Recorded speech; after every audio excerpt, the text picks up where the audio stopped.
The views and opinions expressed by tonight's guest and topic of discussion do not necessarily represent the official policy or position of Spaced Out Radio, Spaced Out Weekend, Spaced Out Radio Limited, its hosts, syndicated carriers, or anyone associated with this broadcast. Any rebroadcast, reproduction, or other use of this broadcast or podcast without the express written consent of Spaced Out Radio or Spaced Out Radio Limited is strictly prohibited. Listener discretion is advised.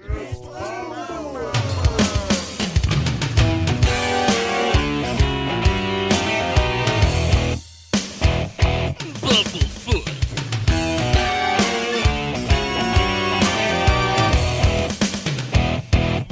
Bumblefoot.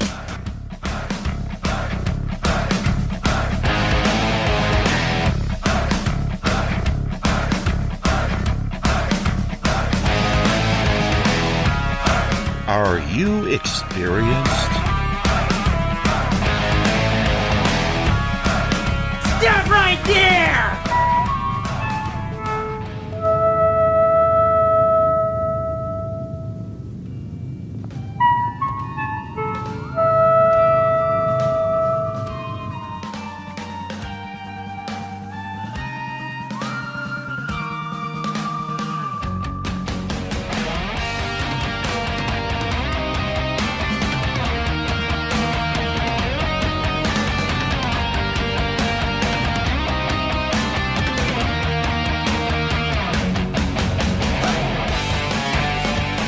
From high atop the mountains of British Columbia to you, listening around the world, this is Spaced Out Radio with host Dave Scott.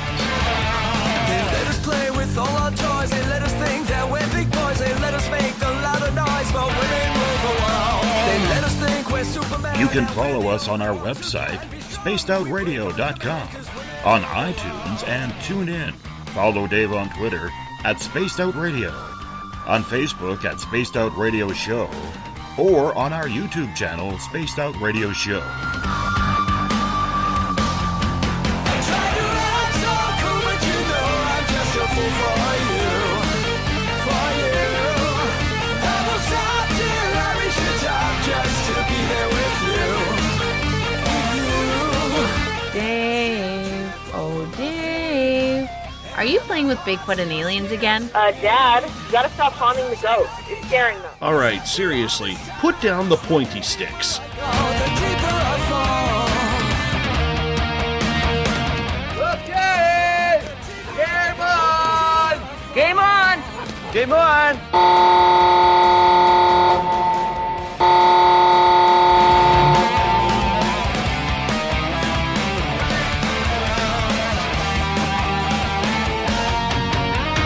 The password is... All right. Buckle up, space travelers. It's time to go for a ride on Spaced Out Radio. Mr. Bumblefoot, Dave is ready for liftoff. I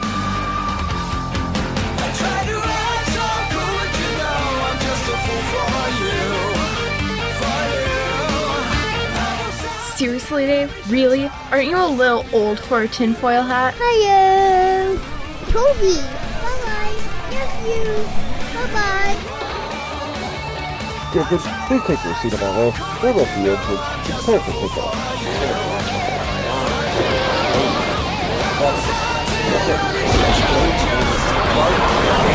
Start. 2, 1. Boost ignition and liftoff. I'm such a lucky guy, 'cause after all this time, it's like the deeper I go, the deeper I fall. The deeper I go, the deeper. Good evening and welcome to Space Out Radio. Tonight I am your host, Dave Scott, and it's good to have you along for the ride on this Friday, March 10th, Saturday, March 11th. If you're on the East Coast, we are live right here at Uncle Jimbo's cabin, right here in the Great White North, as we are live 7 days a week. We welcome in everyone listening in at WQEE 99 Rock the Key at noon in Georgia, at spacedoutradio.com, on Spreaker, on the United Public Radio Network, 107.7 107.7 FM in New Orleans, Renegade Talk Radio out of Las Vegas, the High Plains Talk Radio Network, and on Revolution Radio. If you liked our theme song, Mr. Ron Bumblefoot THAL will take credit for that. Bumblefoot, formerly of Guns N' Roses, currently of Art of Anarchy, is the official sound of Spaced Out Radio. Hey, you can follow us on Twitter at Spaced Out Radio. Give our Facebook page a like, Spaced Out Radio Show. You can subscribe to our YouTube channel, Spaced Out Radio Show. Tune in on TuneIn. Download this show and others on iTunes. We are also on RadioGuide.fm, Talk, Stream Live, and on Stitcher. And, of course, our website is SpacedOutRadio.com. And if you go head over to Patreon.com, we have some really cool offers for you, our listeners, there as well. Make sure you check those out. If you want to take part in this show, we don't take phone calls. You have to sign into one of the chat rooms, either on Revolution Radio, on Spreaker, on the UPRN chat room, on Facebook at the SOR Space Travelers Club, or if you're on Twitter, use the hashtag Spaced Out Radio. I will get to your questions and comments in there as well. If you head over to our website for just $5 a month, you can become an SOR Space Traveler. We have some decent swag to give back to you. It's our opportunity to say thanks a lot for doing that. And if you have had a sighting you can't explain, fill out an SOR Sightlines report. Our researcher Mike Schmidt is ready to figure out what is going on. We also have a brand new news section called The Encounter online. It deals with everything paranormal, courtesy of our editors Eric Markham and Everett Thiemer. You can check out my latest blog there as well. We love being live in Noonan, Georgia on WQEE 99 Rock the Key. So if you're listening in and you're studying at college, take some time to just chill out and spend it with us. We are live in Las Vegas on Renegade Talk Radio, live on the United Public Radio Network on 107.7 FM in New Orleans and over 160 countries around the world. And if you're listening in on Revolution Radio, remember the Double R Machine is a donation station financed by you, the valued listener. Head on over to freedomslips.com and donate today. Detroit is a place where legends used to be made. From Joe Louis to Henry Ford and Motown music, there's plenty of positives around the Motor City besides Little Caesars Pizza and the Detroit Red Wings winning all those Stanley Cups. The history of the city is like that of New York, Chicago, and L.A. It's iconic, to say the least. However, over the last couple of decades, Detroit has fallen on some hard times. As more jobs are moved in lower wage countries, it's a town that is struggling to regain its identity. And they're working hard at it. Rundown churches, factories, and subdivisions have Detroit in areas looking like a war-torn village. It's only the ghosts of the past that remain in some of these areas. So tonight, we're looking into the ghosts of this once fine city with Detroit Paranormal Expeditions. It's rare that I actually bring on a full paranormal team, but this team is different. They do a little bit of everything for their investigations, which is what I like. They're actually searching for answers. They research history, effects on their clients, and helping the spirits tell their stories of the rich city that was and looks to be again. Todd Bonner leads the crew. Also joining us, Whitney Pop, Jeff Atkins, Jenny Lynn, Detroit Paranormal Investigations. Let's get this thing going. Detroit team, how are you guys doing tonight? Thank you so much for being on Spaced Out Radio. Pretty good. How are you tonight? You know what? Great, thank you for having us. I'm going to tell you, I'm getting over a cold, man. I'm getting over a cold. I don't like it. It hit me yesterday, but that's okay. It is a great night nonetheless. So I'm glad to have you guys on because I got to tell you, I am the one thing that I am very finicky about, and our audience knows about this, Todd. I'm not a big fan of the paranormal, and let me explain why. The biggest problem I have with the paranormal is a team like yours is the exception rather than the norm. And I think there are too many people out there playing Pokemon Ghost. They have no idea what they're getting into. They go in drunk, stoned. Okay, and we make fun of it. It's not a lot of groups, but there are groups out there doing that. And probably the one thing that upsets me the most about the paranormal and dealing with these teams is they always say we're into this for science. We're doing scientific work. Yet you ask them what they do with their evidence, and they can't even answer that question. Besides, well, we go through it to see what we got. Yet a group like yours is actually out there looking for answers, looking for ways to try and figure out what is happening with the history of Detroit, how you can help the spirits, what is it like in life after death.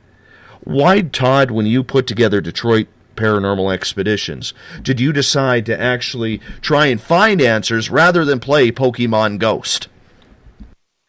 Well, the main thing is we love the city of Detroit. As you know, Detroit has a rich history. We try to go to these locations and we do research we take the research part very serious, the historical aspect of it. So we try to bring that into what we do. And it's just bringing, I guess, focus back to Detroit, because we are proud of the city and the city is on a comeback. That's a lot of the stuff we do. And try to tie the history in with, if we can connect with the spirits, we try to. It doesn't always work that way, but, we give it our best shot. We do believe, I don't know if you call it scientific, maybe the paranormal field is like a pseudoscience, but it's starting to get more of a following and more of a push in mainstream. I don't know. There's a lot of factors going to why we do this and why I put this team together. It's fun. We have a passion for it. Well, let's stick with you, Todd, for a second. What led you down this path? Everybody has a story, whether it's curiosity or whether it's a personal experience that led you to try and figure this out. What got you here today? For me, I think 3 factors go into why I do the paranormal stuff that I do. One is I love urban exploring. And obviously with Detroit and the area back the last 10, 15, 20 years, there's been a lot of abandoned buildings, which when I was younger, I was one of the daredevils that would go into buildings and try and explore. One of those buildings was Eloise that we went into. And it's an old asylum in Westland, Michigan. And I was probably 17 years old. And we got into that building, and it was an experience I'll never forget. It's the first time I had a Radio Shack tape recorder with me, and it's the first time I ever had like a paranormal experience, and that was 25 years ago. So that's what really got me into it. The historical aspect, the urban exploring, and then obviously the paranormal is why I do this. Well, I am going to tell you, because I know you're a Detroit Red Wings fan, that I am still stinging from 2003 when my Canucks were up 2-0. Nicholas Lidstrom lets a slap shot go from center ice that scores and beats Dan Cloutier in net, turns the entire series around. Detroit wins 4 straight. I'm still pissed off about that. I am going to let you know that. I don't blame you for that. That was a good comeback on our part. Yeah. But I will say this on record. And I know a lot of people are going to say who, but I'm a diehard Bobby Probert fan. So, God rest his soul, but pound for pound, best fighter ever in hockey. And so. And he actually could play hockey. Yes, he could. Play hockey. He scored 29 goals one year. Yes, all-band all-star team. Absolutely. It was a beautiful, beautiful thing. So yes, we may audience slip some little hockey in there, because for those of you who don't know, I don't mind. I did spend 7 years as a sports journalist. So if all of a sudden we start talking hockey, don't mind us. It's just the way it is sometimes. Absolutely. Let's learn about you, Brandy, as we bring you in here. Hello, Brandy. Where did Brandy go? Is she not saying hi? Hi. Hey, there you are. How are you? I'm pretty good. How are you? Good. How did you get involved with this entire ghostly thing that Todd sucked you into here? Well, I've been into it since I was 4. So, just basically growing up, I've always seen spirit, heard them, talked to them. And then as I got into my teenage stage, I kind of blocked it, where I just didn't pay no attention to it anymore. I knew it was still there, but I blocked it. And then as I got older, and after I had my kids, I got back into it again, because I had lost loved ones, and I wanted to reconnect with them. And I started a spiritual group on Facebook to help other people with their abilities. So my mom had passed away last year, and I have been friends with Todd, and he had talked about starting his own group, and he wanted me to join in on it. So I said, okay, well, you know what, I'll join in on it. You know, it got me back out there again. To me, I love doing what I do because I don't help just the spiritual world. I help everything. I can help them pass on. I can help loved ones get their answers of what happened to their loved ones that had passed. I can help them get closure. It's just everything all the way around. I love being there to help. And let's learn a little bit about you, Jeff, as we continue on here to learn all about Detroit Paranormal Expeditions. Absolutely. Happy to be here, Dave. Thank you. How did you get involved?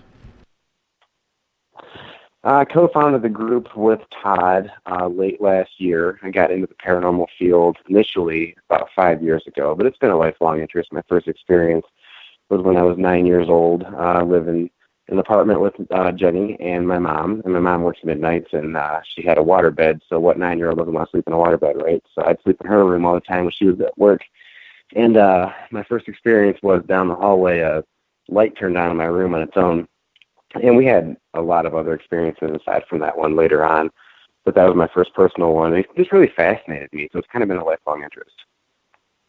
And Jenny, how about you? Let's learn a little bit about you, shall we? Well, hi, I'm Jenny. Nice to meet you, Dave. Jeff, we grew up together, so we had some interesting experiences, and I used to do a little B&E when I was younger, so breaking into old buildings that had historical stories attached to them where there was like mayhem, or, you know, they just recently made a movie about Eloise. Well, that's a place that teenagers used to frequent when I was younger. And that's actually where I had my first experience with my brother. He was like 7 years old. And I took him with some friends of mine, and when we were walking out,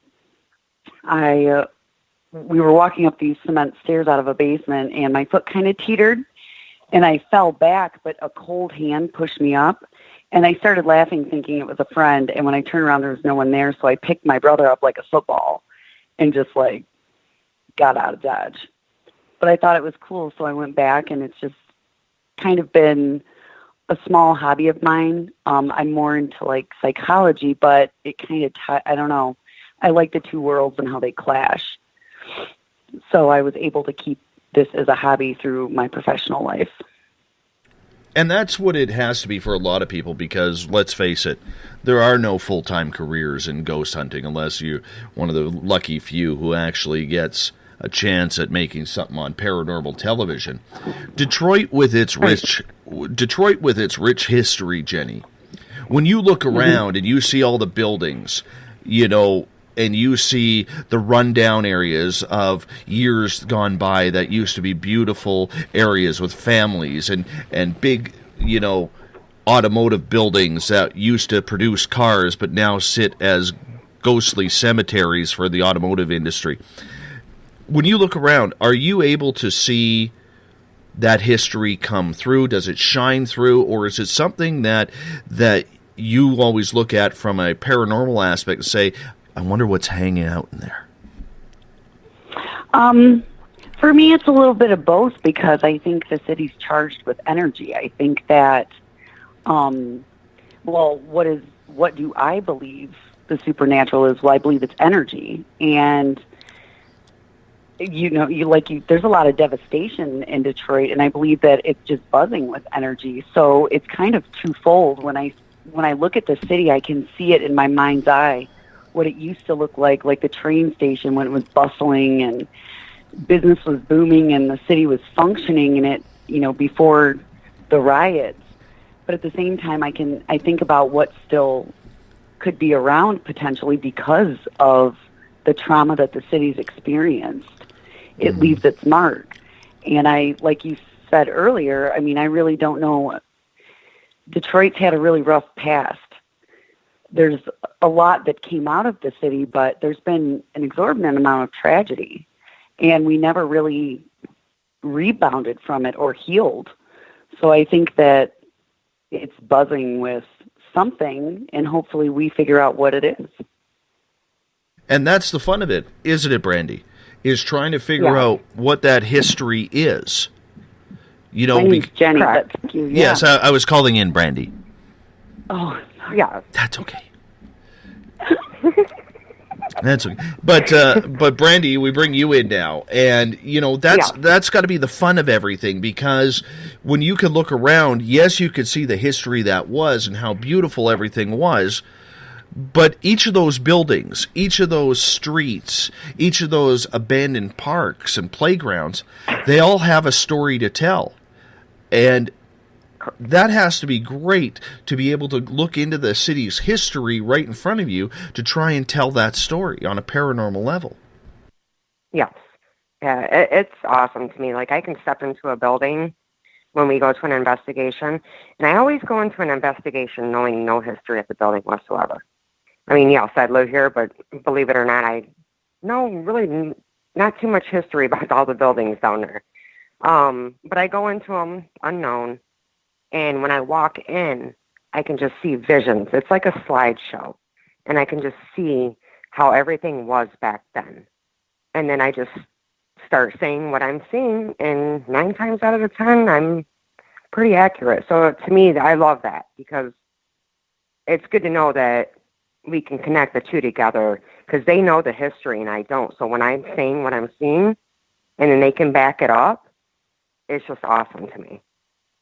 And it's always good to get that type of confirmation. And we're going to get into you being the psychic of the team a little bit later on, because I think that's really important that we decipher the importance of having someone of that type of talent on the team. But Jeff, we bring you back in now. Are you lifelong Detroit?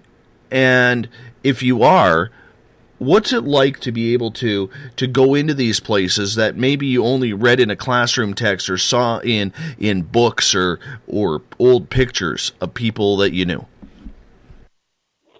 I am lifelong Detroit, so I grew up in Metro Detroit and went to school at Wayne State University in Detroit. So Detroit's been a big part of my life. You know, living there, I lived there when I was in school, and my friends are all down there. I'm down there all the time. So I'm pretty tied in with the history of the city and historic landmarks that are there. The opportunity to go into these places and investigate is just, it's humbling, and we're really excited about every time that we get to go into these places. Looking back at the history of the city and like where the city is going, there's just so much to discover. So much to research, and like we do a lot of research in the places, but some of the things that are out there a little bit easier to find research-wise. Sometimes we got to dig a little bit deeper. But, I'm a big history buff anyway. So to go to these places that are so connected to the rich history of Detroit is just an honor. And Todd, you being the founder of this group, and obviously lifelong Detroit resident, how fun is it to be able to check out these buildings that you only heard about hustling and bustling maybe back in the 40s, 50s, 60s that are run-down shanties now, but back then that's what kept Detroit going? Is it really cool on an entertainment sense of the paranormal to be able to go into these areas and see what is going on there today from life now compared to what it was? Yeah, I mean, I hear stories from, my grandparents are both passed, but when I was a child, I used to hear stories of them going downtown. There was a Hudson's building. The Hudson store was a huge store downtown back in the 30s, 40s, and 50s. My mom used to go down there when she was a girl. On Woodward, that was like the main thorough of all the stores and the retail shops. And to see it now, I mean, it was bad for a long time, but it's really coming back now. But you can see, you could feel when you look at these buildings, you can feel the energy that was there, and it's starting to come back. We got a chance to do the Masonic Temple in Detroit last month, which is the biggest Masonic temple in the world. And at one time, they had 50,000 members just in Detroit. and now the state of Michigan itself only has 38,000 Masonic Masons. So when we went in there, you can just feel, it's hard to explain, just feel the history when you walk in that building, and it's 3 million square feet, 1,079 rooms in it, secret passages, and it was just something like that. To do something like that just is amazing. It was like on a movie set, the way it looked. It was just the architecture, and that's the other thing. The architecture of a lot of these buildings downtown is just phenomenal. So instead of tearing these buildings down, now they're starting to redo them and putting loft condos and retail's finally going back in downtown, and Little Caesars Arena is going to open next year, and it's just there's so much going on now, and you can see they're trying to tie the past into the present, which is like the historic preservation, which is awesome to keep that still, that the old Detroit still there. Unfortunately, they tore down Tiger Stadium, and that was an iconic, baseball field in Detroit. And I got to go there as a child too. So there's a lot of things. We're actually doing the Detroit 6th Precinct that was, it's abandoned now, but we're going to do that investigation next Saturday. And that is, we're looking forward to that too, because there's a lot of history in that precinct. It was, a lot of, during the 60s, the riots in the 60s, it was a heavy force precinct during that. So, I mean, Detroit has a lot of history, and that's why we do this. It is all about telling a story, so let's get into it. When you look at Detroit, and you look at the history of it from Henry Ford at the turn of the 20th century, starting to build automobiles, and the entire industry that developed around that, it being a port town on the Great Lakes, right across the lake is, or the harbor is Windsor, Ontario, so it's very close to Canada. It's got a rich history in sports, rich history in music. You have a little bit of everything there, Todd, that would make for some pretty active paranormal investigations. Yeah, because, like you said, the history. There's the Motown Records was born here, like the Jackson 5 and Berry Gordy and the Fords and the old Packard plant still up, and they're actually redoing that finally. There's so much that went on in Detroit that I even try to teach my kids, because they don't understand what was here before, what they're seeing now develop and change. And that's what intrigues us about these buildings, and we're starting to get into a lot of these buildings. At first, a lot of places we approach are kind of standoffish, and thankfully now with the paranormal becoming so, I guess, mainstream, it's more accepted. So we're able to get in these places a little bit easier now, and they don't mind us promoting it. And we go through all over Michigan, and we do some stuff out of state, but we try to focus on Michigan, especially the Detroit area, as much as possible, because we have pride in the city, and like I said, it is making a comeback. It's remarkable just over the last 5 years how the city has came back. Jeff, are there a lot of different paranormal teams in Detroit? Or are you one of the few doing it? And what is the reaction from people in Detroit about what you guys do?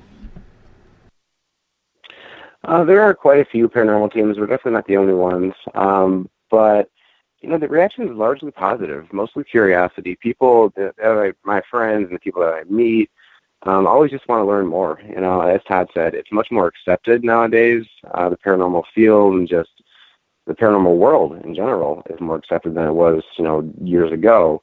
So now I'm met mostly with curiosity, and people are really positive about it here. Do you find that a lot of people, Jeff, are very open to having investigations?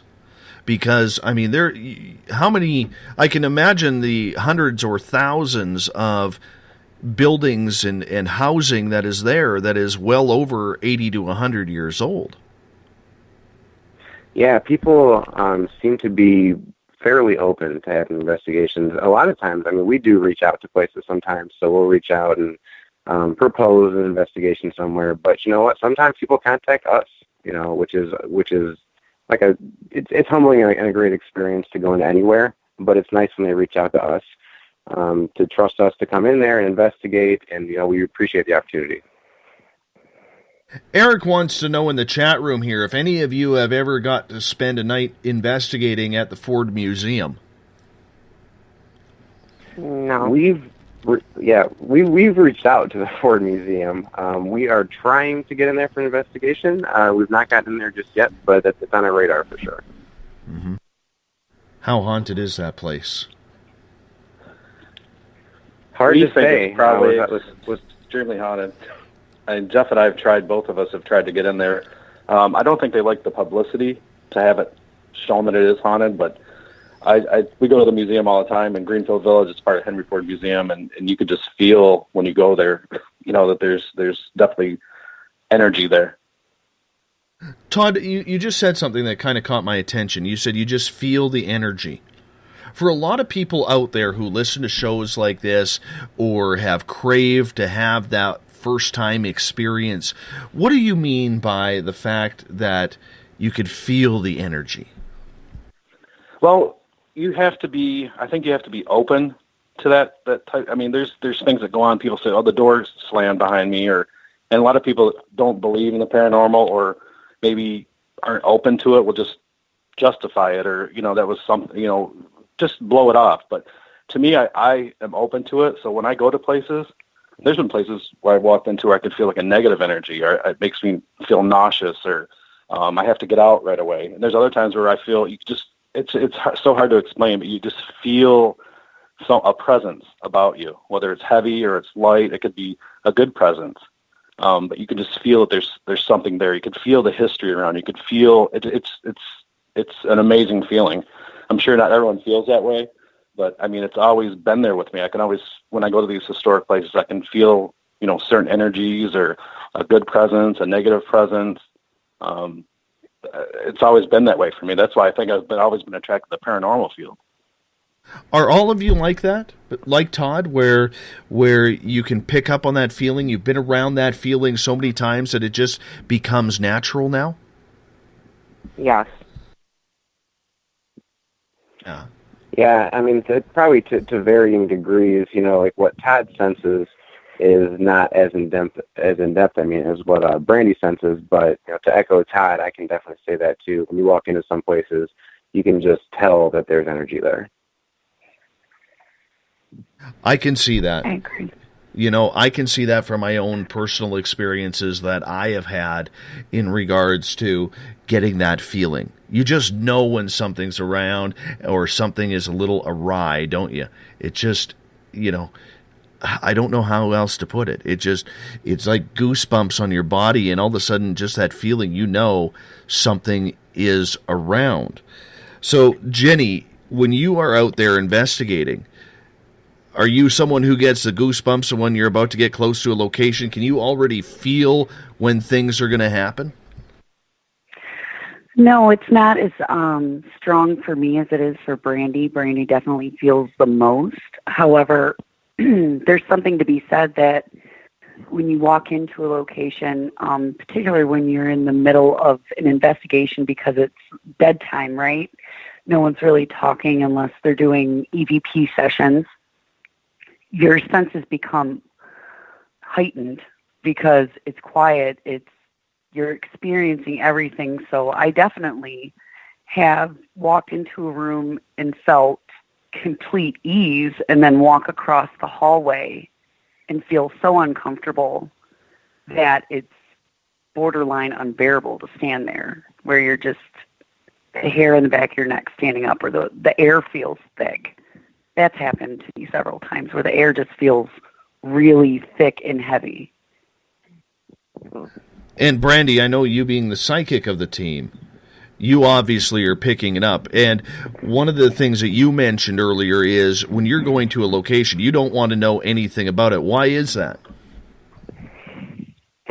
Because when we're investigating, I like to, because if I already know the history and I'm doing the investigating part with them, I can't do my psychic work, because then I'm already knowing the history about what's going on. So then I'm basically putting that information that I already know into my head. So it's hard for me to decipher what I'm picking up as a psychic ability or what I already know from them telling me the history. So when they don't tell me the history, I can walk in there and I'm like, okay, look, this is what I'm seeing, this is what I'm feeling, this is what I'm getting.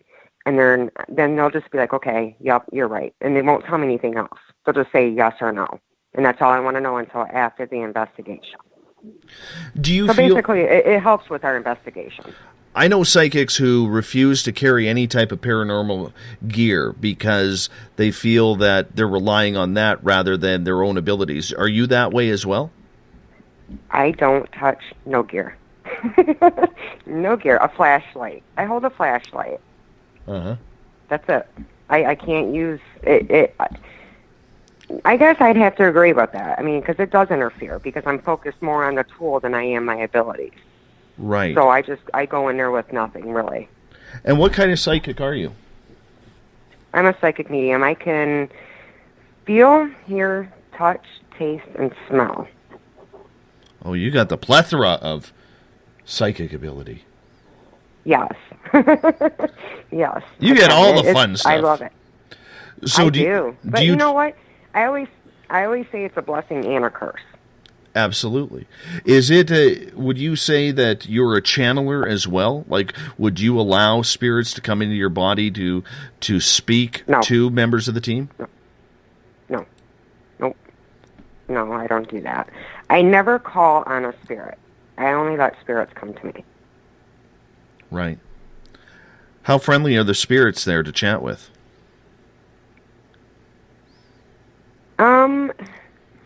It depends. I mean, I've been to a couple of investigations where I have to totally block myself and walk out because I don't deal with negative energy, because I don't want any attachments with the negative energy.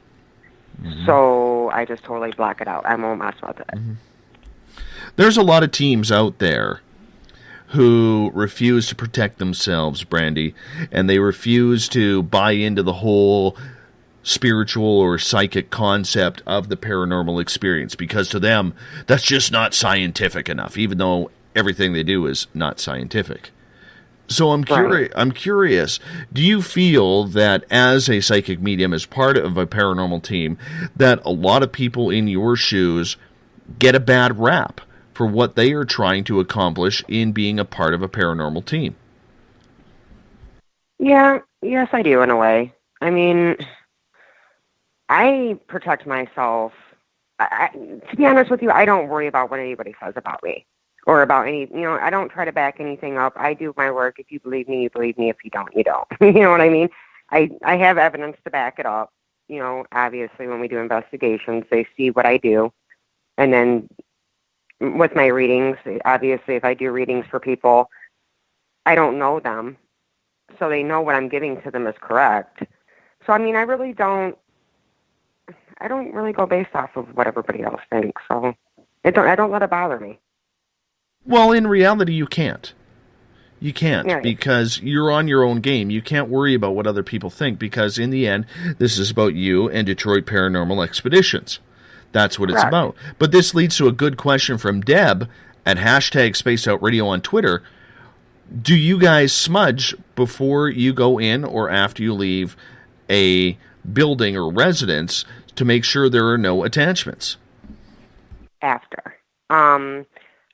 I personally, what I do as a psychic medium, I always try to place, and it's hard to explain how I do this.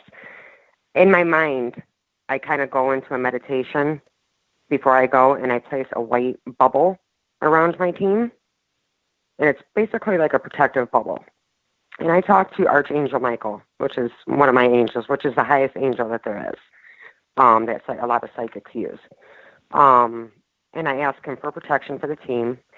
I give the team members, and I have the team members grab black stones to carry with them, which is like a tourmaline, a hematite, obsidian, or amethyst stones, or quartz, or whatever, for protection. And then afterwards, we always say a prayer and sage.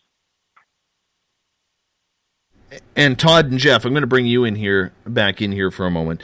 How important is that for you guys to know that somebody like Brandy has your back on the spiritual side, so that way you're not taking anything home with you or being attacked while you're on scene?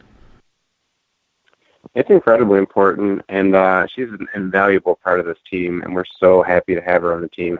When you're going into these places and when you're interacting and trying to interact with the spirit world, you really don't know necessarily, or we don't know what we are interacting with, right? So having Brandy there from a protective standpoint and just with her ability to pick up on these spirits is just incredibly valuable.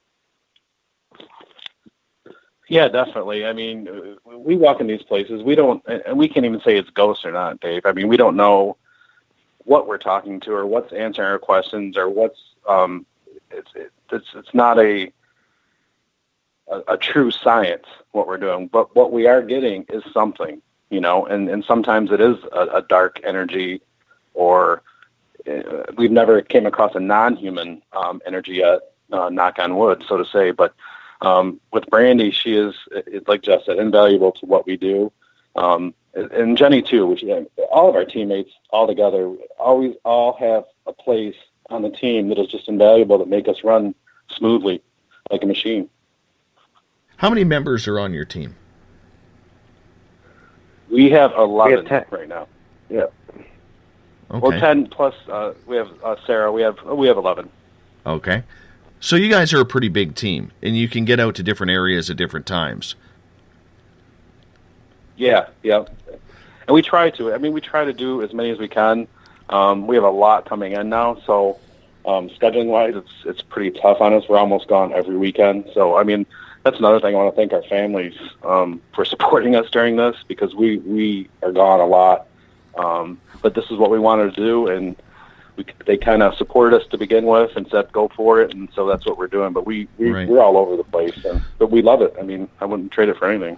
So, Jeff, when you and Todd decided to put this team together, and you looked at what would make the best paranormal team that you guys could make for your area, how did you guys sit down? How did you come together with the team that you have? Because, like I said, you have a little bit of everything going on with this squad.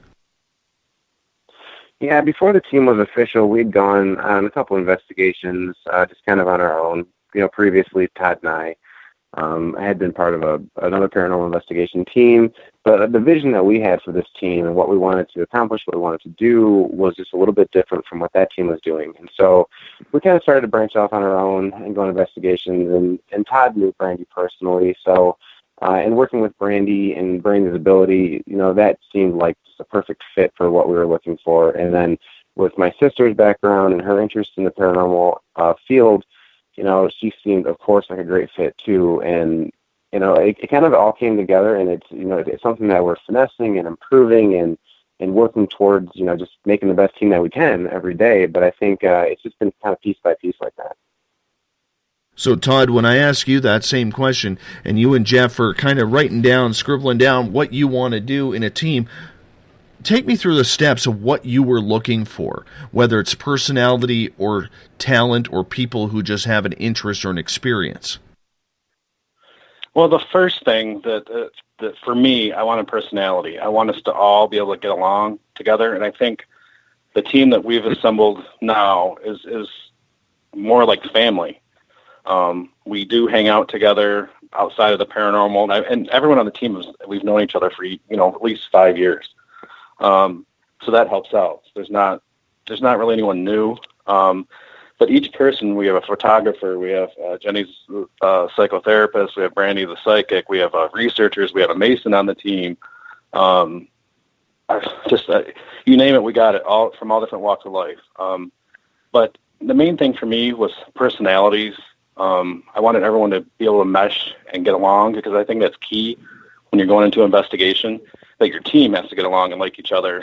And you go in these places that you don't know what you're going to deal with, it just makes it so much easier. They're all professionals at what they do, and they have experience investigating, which is another key point. But to me, the personalities and everybody getting along like family. I can see that, and that's important. You have to have that bond, that continuity, that all of you have each other's backs when you're in the field, Jenny. Because if you don't have your teammates back and they don't have yours, a lot of people don't understand what we're truly dealing with in these places. And even in reality, you as investigators don't know what you're dealing with. So it really is important to make sure that that whole team is bonded and has each other's best interests at heart, isn't it? Absolutely. It's integral to our success. You have to trust the man next to you and they have to trust you the same. Right. So when you look around at your team, and you guys tried to put a team together, and you came into the team, Jenny, to try and bring your talent to it. When you looked around at this team, did you kind of think, wow, this is a pretty damn good team that's been built here. We're going to actually try and get some answers here. There had to be some sort of confidence. Oh, absolutely. I have full confidence in everyone on the team. They're all remarkable and incredible at what they do. And like Jeff, Todd, and Brandy were stating earlier, we all have a niche. So not only do we mesh personality-wise, but we each have a niche. So it's, when Brandy's working, we support her, and she pulls her weight. And it's the same if any of us take a different task on. Like, if I'm working with a family, I'm going to be the lead, and they're going to trust the decisions that I make in that position. So it's really, we let each other shine the way that we should because of our niche. Like Jeff was saying, we're very professional at what we do. So we're going out there to investigate, to learn, to discover, and to build really strong friendships. We get along. We enjoy this. It's not just work. Do you prefer working, like, say, in an abandoned building or home, or do you prefer doing residential, helping families out, Jen? For me, it's more family, family and residential, because I'm a psychotherapist. So when you're walking into a residential, it's a far different climate than walking into an abandoned building, because you're going into someone's dwelling. So in addition to what could potentially be paranormal, you're dealing with family systems, which is an entirely different beast. And if you're not trained on how to work with that type of dynamic, things can go awry rather quickly. Mm-hmm. Explain what you bring to the table as a psychotherapist.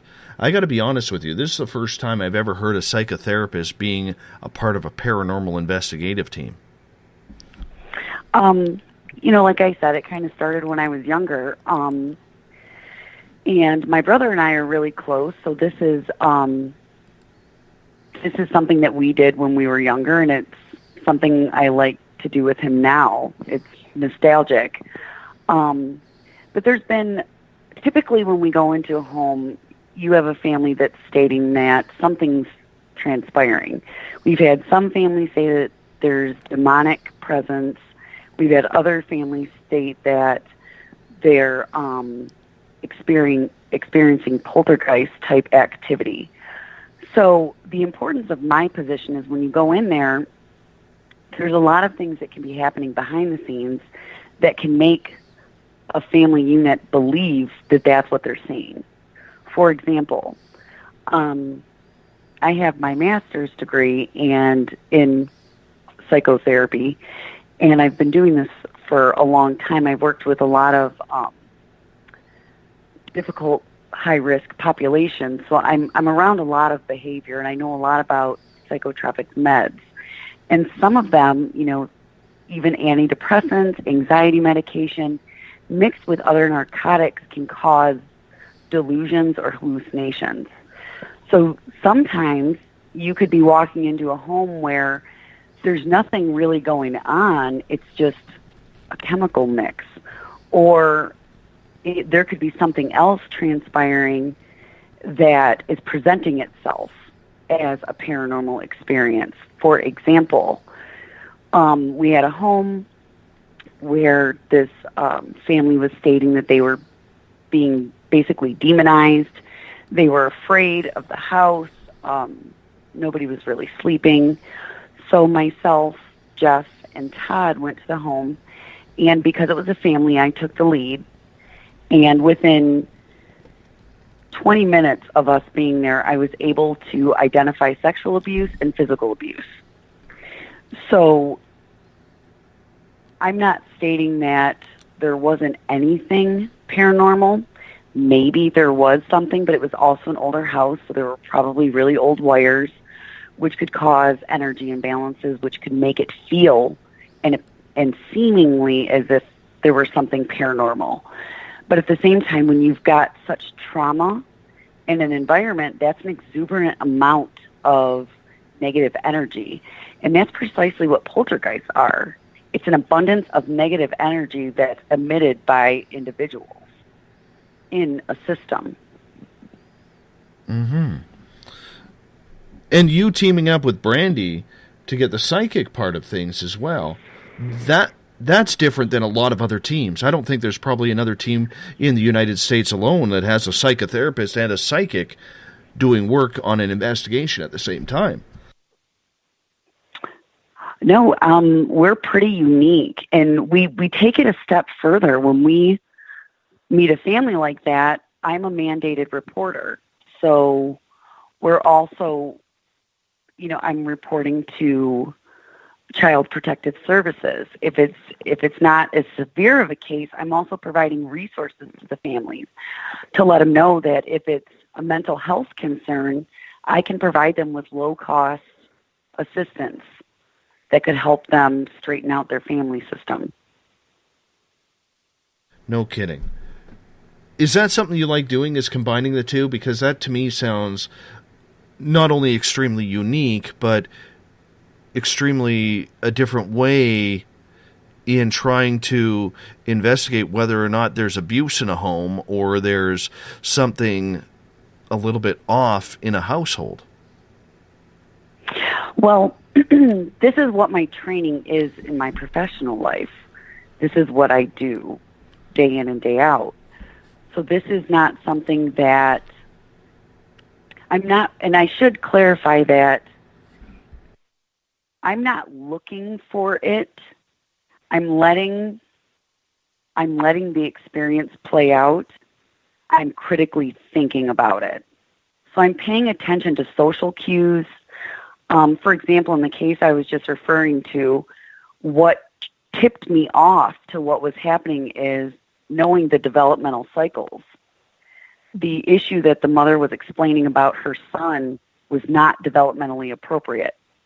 So it caused a curiosity in me to start asking additional questions, which led to the discovery of the abuse happening. So we're certainly not wanting to go in and find issues in a home.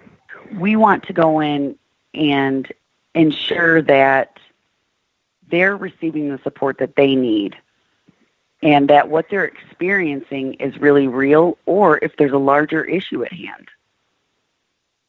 So do you deal then, and sorry, I'm not trying to make this the Jenny show here right now, but I'm kind of curious about this. Do you deal then with families who, say, have children who are connected? Oh, absolutely. And that was predominantly the reason why we started, because kids are different. For example, we've had families before where at times I will ask for my role to be concealed, because if my role is given, if they're given a heads up, that tends to change people's behavior, because they immediately are like, I'm being evaluated. They're fully aware in what I'm doing. So we'll typically just not announce what I'm doing or just state that I'm an investigator so that I can actually see the family interact. Because let's say mom is saying that, when she's in the kitchen, she's hearing banging upstairs and there's nobody upstairs. And she's talking to her daughters. Let's say she's got a 12-year-old and a 14-year-old. And she's telling them, oh my gosh, all the time. Now the kids are freaked out. And kids can have active imaginations, so that can induce experiences for the kids. So if you're sitting there and we're interviewing a family, I will watch the manner in which the family interacts.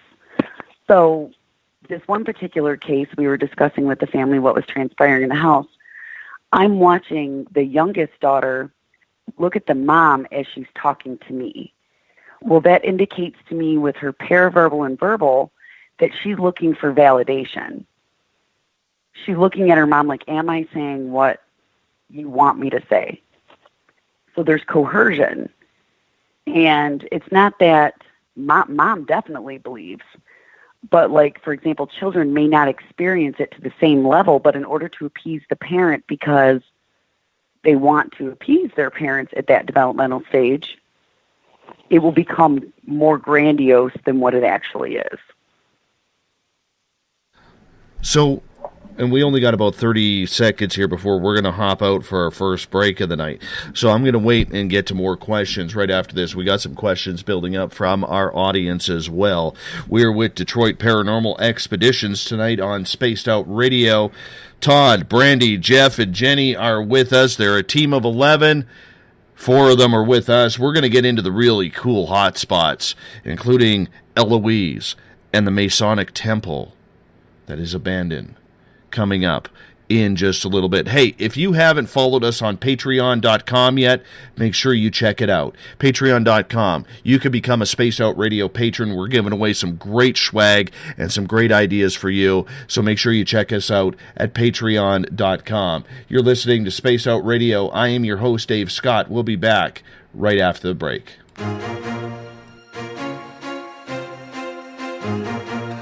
From coast to coast to coast, Blacklight Uncharted is taking on the paranormal across Canada. From ghostly hauntings to the UFOs flying above in conjunction with MUFON Canada, we're closely investigating what's going on in the northern skies and checking out the apparitions that walk among us.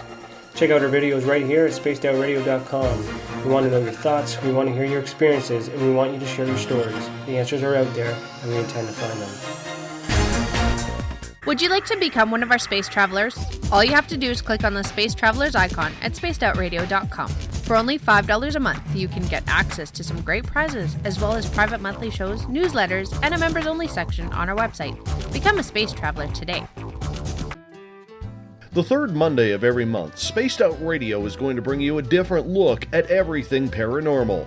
Welcome to The Reporters. Jim Mallard, Vanessa Hogel, Denise Garcia, and Christina George join me, Dave Scott, for a look at the weird and strange from the other side of the microphone. We'll break down ghosts, UFOs, cryptids, and the people investigating them.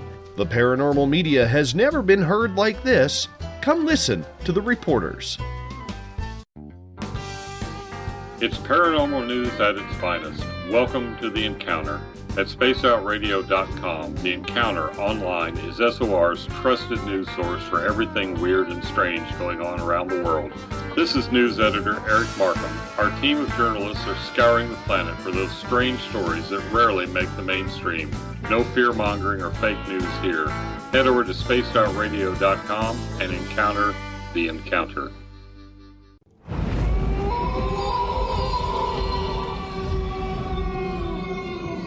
Hey, this is Canadian paranormal investigator Mike Moore. The third Wednesday of every month, I'll be teaming up with Dave Scott to bring you Ghosts of the Great White North. Each month, we will bring on guests from across Canada to discuss their ghostly encounters. Canada is a paranormal hotbed with stories you've never heard, so we're going to bring them to you. So get comfy on your Chesterfield, grab a donut, and join us, eh?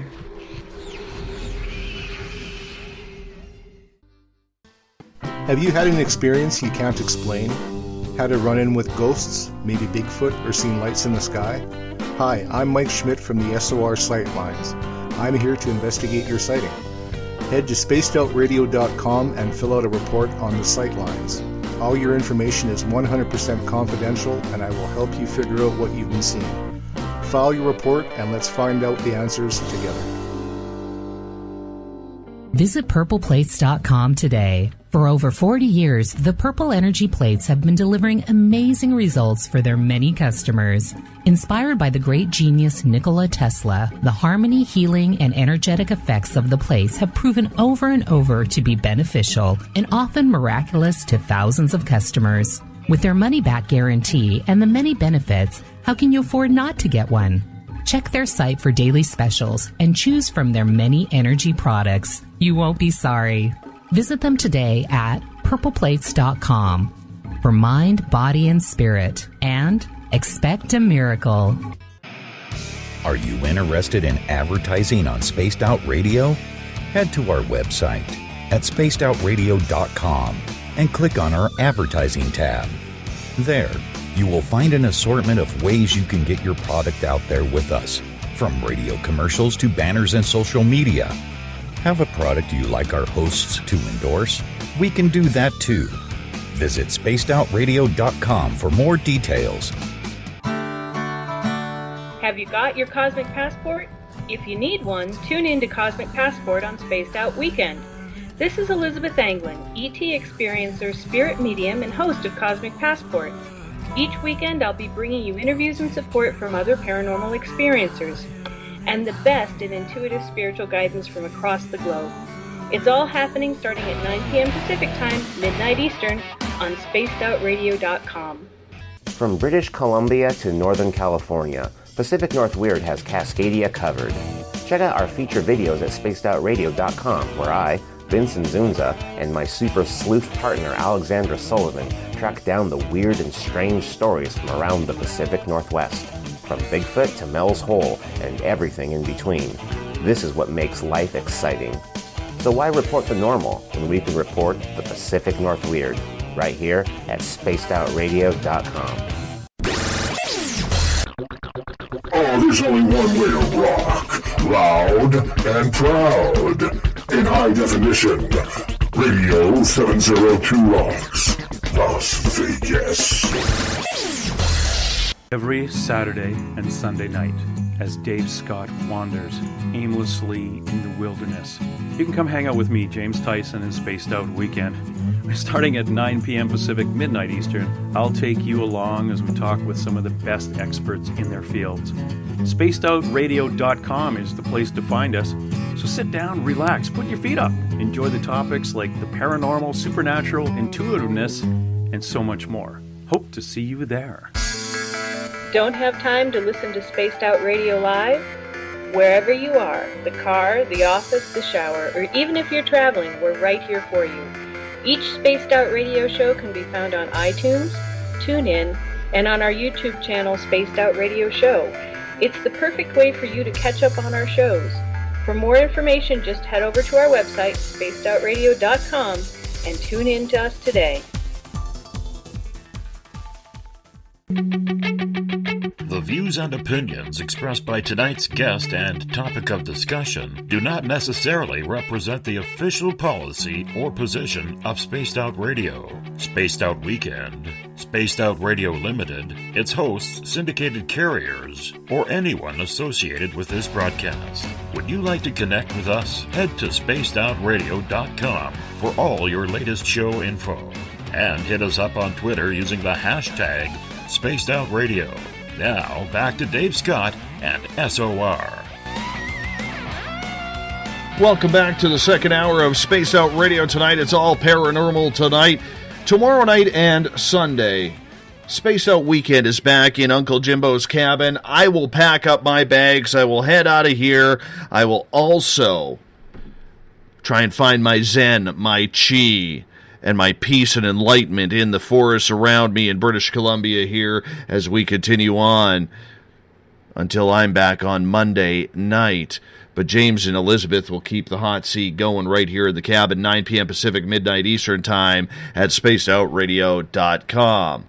Hey, we want to welcome in everyone listening in on WQEE 99 Rock the Key, live in Noonan, Georgia. We are also live in New Orleans on 107.7 FM on the United Public Radio Network that shares their feed in over 160 countries around the world. We are live in Las Vegas on Renegade Talk Radio and on Revolution Radio. Remember, the Double R Machine is a donation station financed by you, the valued listener. Head on over to freedomslips.com and donate today. Bill Cardwell has set the password for tonight in the SOR Space Travelers Club, and it is birthday. Happy birthday, Bill Cardwell. Your password I changed from pusillanimous to birthday. It's very rare we get a birthday around here, so Bill, happy birthday to you. That is the password of the night if you are a member of the SOR Space Travelers Club. If you want to follow us on social media, you can do so on Twitter at Spaced Out Radio. Also use the hashtag Spaced Out Radio as well. If you want to chat with me live or ask a question to our guests live on the show, you could Give our Facebook page a like, Spaced Out Radio Show. Tune us in on TuneIn. Download this show and others on iTunes. We're also on Stitcher, TalkStream Live, and RadioGuide.fm. And our website is spacedoutradio.com, where we have a plethora of features for you, including joining the SOR Space Travelers Club for $5 a month. And also head over to patreon.com.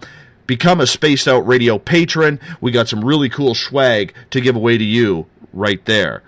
Tonight we are talking with Detroit Paranormal Expeditions.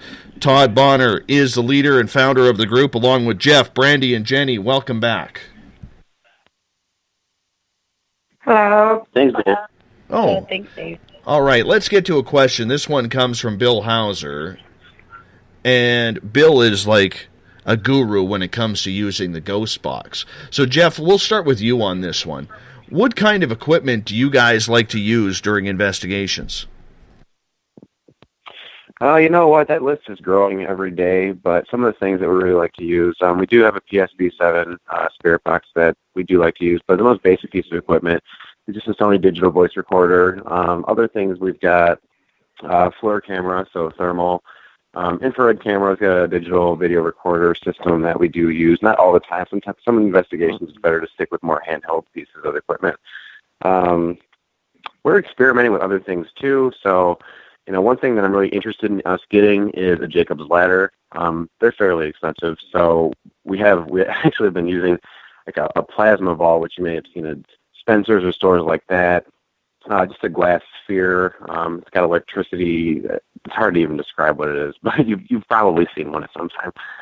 So we kind of been experimenting with that as far as putting that in a room and seeing if spirits can draw energy off that. But like I said, it's always changing. We've got our eye on other equipment, and we want to expand. Do you guys find yourself, Todd, to be a very technically advanced team, or is it the fact that you really look at things and try and, blend the technology with good old-fashioned research? Well, I think research plays a huge factor in it, and we're learning more about the research part, because research is so time-consuming, but we try to spend a lot of time on research, because that is key, I think, in finding out the history and what we're going into these. It's not mostly, the residentials, we do that too, but, we get the history from the families, but when we're going to, like, bigger buildings like Masonic Temple or the Whitney or Eloise or stuff like that, we look the history up. We go to Detroit Historical Society, we go to Detroit Public Library and try and find as much information as possible. But for me personally, I'm old school, Dave, and I use a digital recorder as my best friend. You can't go wrong with that, and a flashlight. There's all kinds of other pieces of equipment out there that have a lot of bells and whistles on it, but to me, that's the best piece of equipment for me personally. Other people have different opinions about that, but I'm old school. That's what I like.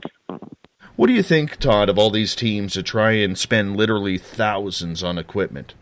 Whether it's laser grids, whether it's FLIR cameras, digital technology, do you think that helps, or do you think that ghost hunting today still has to be a combination of some technology, but a lot of feel and personal experience as well? I think, honestly, that the way technology is changing, and there's all kinds of new stuff coming out. It's just like the TVs, new TVs come out constantly. You can't keep up with technology. Same with the paranormal field now. There's so many developers coming out and the equipment's cool. And it does work, but to me, you have to tie that all in together. It's nice to have that, but I think you still have to go back to the roots of like I said, the digital recorders. You go back to some of the pioneers in the 40s, 50s, and 60s. They didn't have the technology we have now, but they still got EVPs and were able to capture spirits and shadow figures. But we love our FLIR camera. We use that a lot. It's kind of cool because it shows different heat sources and cold spots and stuff like that. It does help us out. We try to do, I guess I'm trying. Paranormal field is scientific in a way. We try to read the barometric pressure, temperature, moisture, and it's hard to do that stuff. But we try to do that to record, see if there is energy does affect that type of stuff. We're kind of on the cusp of that, but it is time consuming. It takes a lot of time to do that. Jenny, what's your thoughts of technology versus having that feel personally for an investigation? Could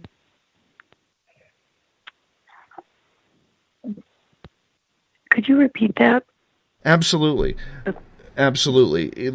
Your opinion on whether or not technology is going a little bit too high-tech when it comes to the paranormal, and should it be a fair amount of technology combined with a personal feel for an investigation? I think combined, definitely, because if it's not combined, like, where's your experimental control group? Like, where's the two that are going to offset each other or validate each other? So I think that I kind of like some of the older methods. I'm not as techie. I like the good old EVP sessions, and I let them deal more with the tech stuff. But I definitely think that you need to have the yin and the yang. I don't think one specifically by itself isolated is sufficient. And Jeff, would you agree with that? Would you agree that, the technology is great, it's leading us to new advancements to gain more information, but you still need that feeling on your own of what is happening and what is not. You got to be able to trust your own instincts, because instincts, from what I've learned in the few times I've gone paranormal investigating, instincts have led me to more evidence than any technology has. Yeah, instincts or intuition. I think we all have that voice in our head. You walk into somewhere and you get a feeling, or we're kind of talking about feeling the energy of a place, or you walk into some rooms and you might think, I should not be in here right now. And there are instances where that happens. And other times where it's overwhelmingly positive. But yeah, you're right. I mean, it's very much a combination. And as technology advances, like Todd, I'm curious and looking forward to seeing what new technology brings. Like what level of validation of the spirit world will we one day be able to achieve? Things that maybe right now we can't. What will there ever be a type of energy that's detected that is consistent in every single haunting? And right now we really don't have that. So I'm looking forward to watching that kind of as time goes on and being involved from an investigation standpoint. But yeah, it's very much a mix. Let's get to another question here from our audience, if you don't mind. And this question comes from, of course, Facebook is acting up on me here because it's in our Facebook group here. Yes, it just decided to stall on me, which is never any good, especially right in the middle of a radio show.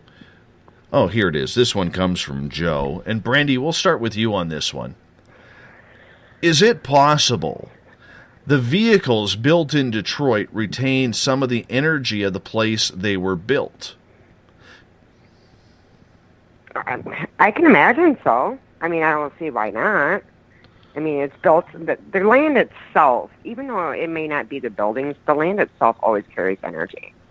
For instance, I'll use an example. Say we're on land with nothing on it. Somebody builds a house, a brand new house on a land that has energy connected to it. That house can receive that energy inside that home. So I don't really see how it could be any different with a car or a vehicle. That vehicle could possibly carry the same energy from the building. I mean, I don't know. I mean, that's actually a really good question. I've never been asked that before, but I don't see why it would be any different. Well, this comes to the whole, if you go Hollywood, it goes to the whole movie like Christine back in the day, or Maximum Overdrive, something along those lines where, paranormal activity can be outside of a human realm. I mean, we see haunted objects. How many people have come out with haunted dolls? You know what I'm saying? So why can't a car, considering that's what Detroit is mainly known for back in the day, why couldn't there be some haunted cars roaming around? I mean, yeah. I mean, it's possible. I mean, definitely. I mean, it's built in just the grounds alone. Like I said, it doesn't necessarily have to be the building itself. I mean, so, yeah, I really don't see why there wouldn't be not a possibility that couldn't happen. Todd, you ever run into a haunted car there? No, I sure haven't. Not yet. See, you have the perfect excuse if you get into a car accident being a paranormal investigator. I'll say it was haunted. Exactly. I wonder what the insurance company would say. They'd probably laugh at me like Brandy is. Oh, you would exactly. have to go see Jenny. Jenny, do you drive a haunted car? Busted. You got me. I do. Now, are you telling the truth, or are you just playing games here? No, my car's not haunted. Darn it. No. Darn it. That's too bad. I thought it was... So close. Jeff, you're my last hope here for a haunted car, my friend.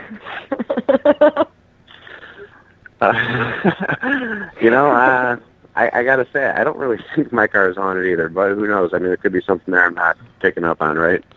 Well, I guess that would depend if you're driving a Toyota or something North American strong. I got a Ford Taurus, and I love it. Oh, I love my Ford. I got a nice 150. Anyhow, let's move on here in regards to, getting to learn what you investigate. A couple times during the first hour, Todd, the name Eloise was mentioned. Please explain to our audience who or what Eloise is. Eloise is a abandoned mental hospital. At one time, it was the biggest, asylum complex in the United States. It had its own zip code, own police department, own mail, fire department, bakery, dairy, 75 buildings, I believe, at one time. But now there's one building left that's owned by a local county here. And all of us, as kids in high school, used to sneak into these buildings because they're abandoned for so long. There's tunnels, and it was a crazy experience. And that's what, like I said, that's what really got me into this, because the urban exploring part, but that place was, you can feel something in there. Even when I was like 17, I knew something was going on there. When did it shut its doors? Well, the county that we live in operated out of it until like 4 months ago. It's about a 200 square foot building that's left. I think it was the women's ward, and that's the last building standing out of the 75 that were there at one time. And they actually have it up for sale now. But a movie was made there, so now there's a huge interest. So there's big security, and we've tried to get in there. We went all the way the political way as far as we could, and they told us no, because that'd be a paranormal team's dream to get in there and do an investigation. There's never been an investigation, a professional investigation done there. But yeah, about 4 months ago, they didn't use the whole building. They just had a small section of the building that they used, but now it's totally abandoned and up for sale. I'm always skeptical about going into these asylums, these abandoned asylums, because there's so many different types of spirits in there, from those who are just plain crazy to those who lived a very somber type of life. Brandy, when you go into an asylum, and let's say you were to go into Eloise, would that be something that would hit you hard as the medium of the team? Yeah, it would. Only for the simple fact because I feel so many different emotions. I feel heartache. I feel just every emotion that you could possibly think that there is, I feel that. So to some extent, I have to block myself when I feel something like that, because it just totally wears me down. And there's been times where I physically have cried because I feel what they feel. So, I mean, Right. it is. It's difficult for me to do stuff like that. I mean, it takes a lot of energy out of me when I do those type of investigations. Right. Now, when you go into those investigations, how much do you have to prepare for something like that? I have to prepare big time. I have to, before I go to any investigation that's at an asylum or a jail or anything like that, I have to be totally grounded. I mean, to the full effect before I can even go. I have to make sure my energy's replenished. I mean, just the whole 9 yards, just so I can prepare myself for when I do it. I'm at my 100%. And that way I'm not totally drained out by the time I go home. And that is the key to try and keep your energy going. to try and make sure that you don't burn out or that you don't accidentally take an attachment, especially from a place like that, because your guard is down. Exactly, because when you get an attachment at your weakest moment. When you're sick, when you're just tired, just anything like that your system is down, that's when you get the attachments. Mm-hmm. Moving on in the questions from our audience, and Jenny, we'll start with you on this one. This one comes from Robert, all the way down in Australia. He lives in the future. He's asking, how do you achieve the family bonding relationship with each other as a team? Well, I think we had mentioned earlier that we're also friends outside of the paranormal. So we get together at each other's house, we play games, we hang out, we barbecue, we do holidays, we do white elephant gift exchanges. Like, we're together a lot. And we were friends before this group was developed. So it's kind of a natural process. We spend a lot of time together, and, our kids know each other, so it's kind of a nice little communal environment when we're together. Right. Anybody else want to chime in on that? How you guys keep the team tight? Well, like Todd said, we all go back, and there's a certain chemistry, the just working together and knowing each other. Obviously, Jenny and I grew up together, but so that chemistry is kind of even more natural. But just with time spent and getting to know the nuances of people and, what makes someone unique, you start to become more receptive, and, we're all very close friends because of how much time we spent together. Mm-hmm. And that's the way it should be. Absolutely, that's the way it should be. Let's get to some investigations here. Todd, we're going to bring you back in here for a second.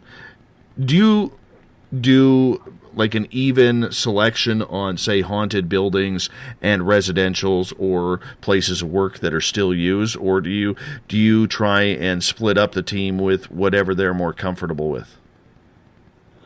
I guess we try to do it with whatever you're comfortable. I wouldn't make anyone do anything they're uncomfortable doing. Lately, like I said, we have been getting called to places. People are calling and wanting us to investigate all over the place. We're trying to do as much as we can, but we do have regular jobs and families and stuff like that. We try to do this on the weekends if we can, but it's spilling over to it was a hobby, but now it's turned into a lifestyle. But we try to. It's hard to say. I don't make anyone, like I said, do anything they're not comfortable with, and everything we do is we talk about everything, and we talk about the locations before we go, and we have our Facebook private page so we can go over anything we want to talk about, because we're not far apart from each other, but we do have meetings. We get together a lot, even if we go out to dinner. We can discuss what we're going to do. Mm-hmm. What do you do with your evidence? When we do get evidence, we try to post on our website. So people, and we don't do it to say, here, this is, you should believe. Everyone can make their own assumptions from what we put out there. We put it out there in the public for people to make up their own minds. But we try to put as much as we can on our websites. We'll write blogs about our experiences of the places we've been, our personal experiences, and locations. And we try to promote to help some of these, because a lot of these places we go to believe in historical preservation, which we are big fans of. So if we can bring our following to promote the locations we go to help them out, to get donations, get more people interested, we try to do that also. Right. Now let's get to another question here, because earlier on you guys mentioned, and Todd, we're going to lead in with you on this one, about the Masonic temple that you guys were able to get to and investigate just last week. This is thrilling for me because the Masons and the Masonic temples are such a proud yet private clan, and there's a lot of mystery behind their thousands of years of what they're truly involved with, what they are, what they aren't.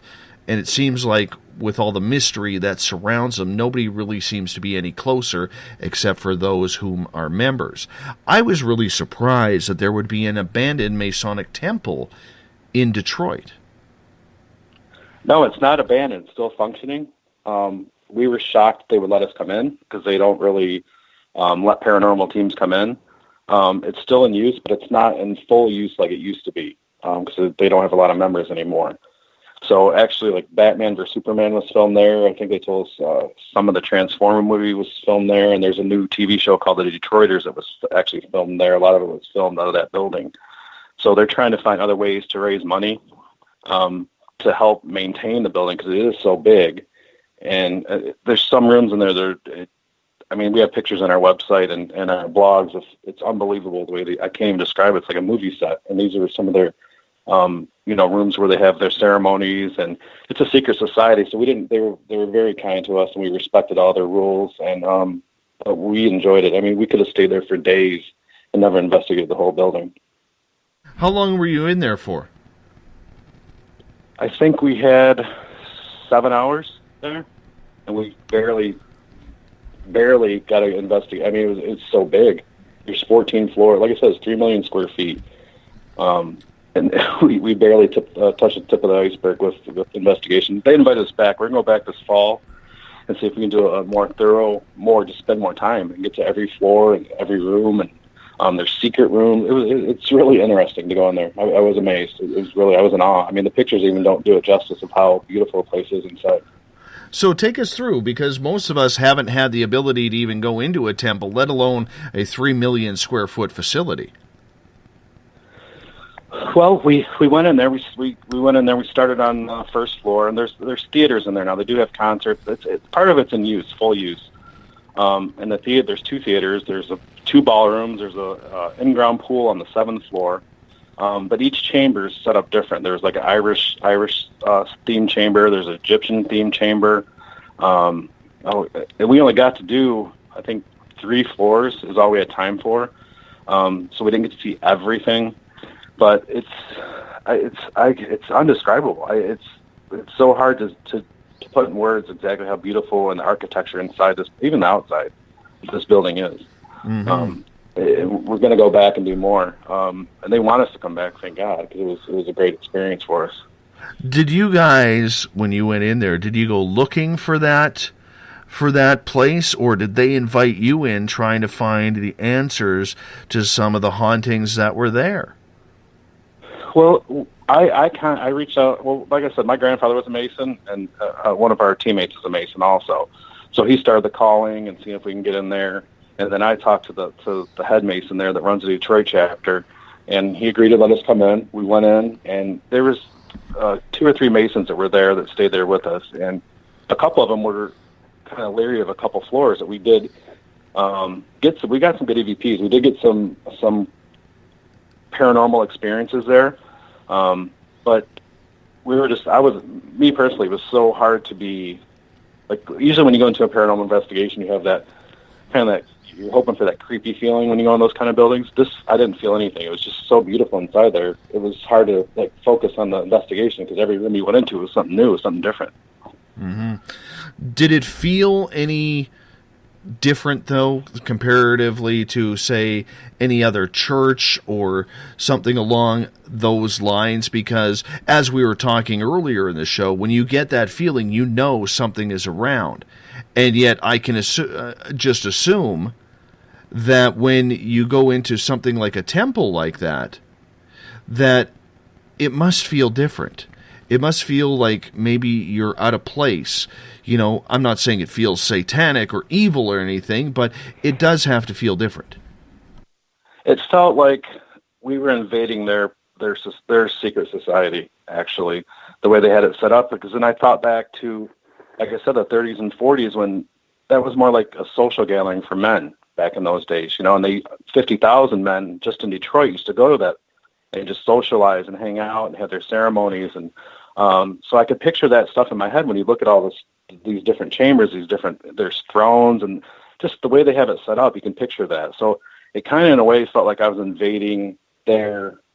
violating their kind of like privacy, in a sense, I guess. And Jeff, were you there as well? Yep, I was there. So what did you feel going through the Masonic temple, seeing all of the artwork, seeing all of the pieces of history there? in this 3 million square foot building? There's just so much to take in. I think what really hit me hard was the fact that each of these floors could be a building in itself. I mean, just extremely high ceilings. Each floor looks so different. It's hard to remember even that it's in the same building. They all look like a different building on each floor. But I mean, as far as feel goes, and kind of like to Todd's point, what he was saying, with like the feel of this place versus like a church. Brandy had some interesting experiences there, and some of the ladies on our team, some of the floors where traditionally women hadn't been allowed, and Brandy was picking things up like that was unique to that building.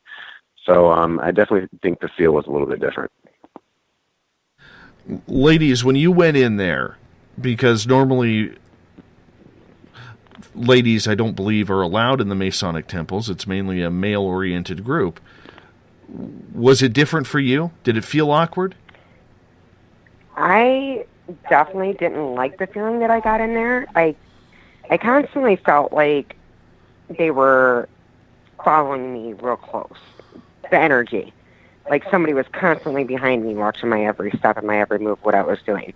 There was a few times where I've heard no men or no ladies get out.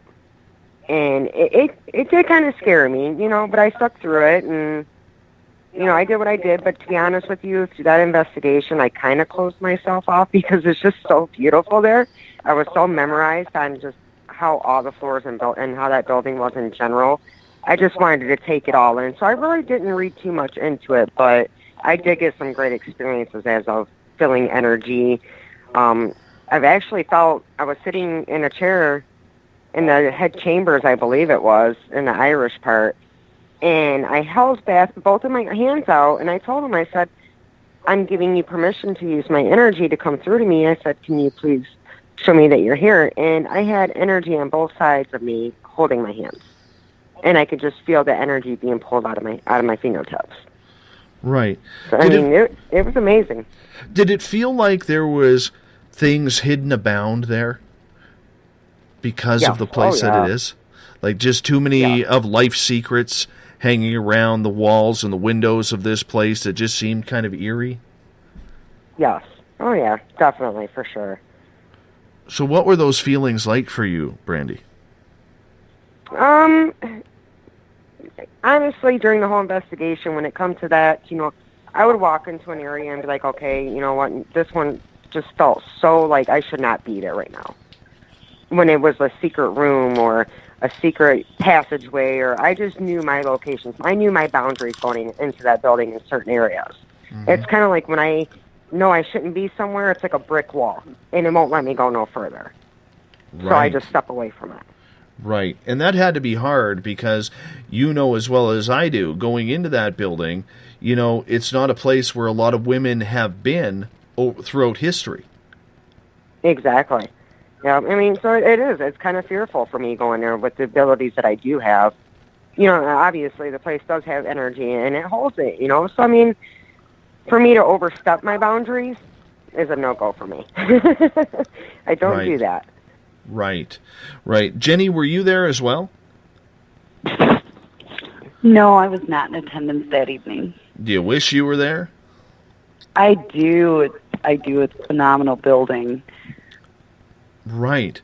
Well, I'm sorry you missed out on that. I missed out on it too. I wasn't invited. Oh, bummer. Yeah. Todd was a jerk and he didn't invite me. You're invited next time, Dave. No, I'm kidding. I'm totally teasing, guys. I'm totally teasing. When you look at this place, and Todd, I'll let you finish up with this because we started with you. When you look at this Masonic temple and everything and the history that goes around it, were you surprised when they said that you were more than welcome back to investigate with the team?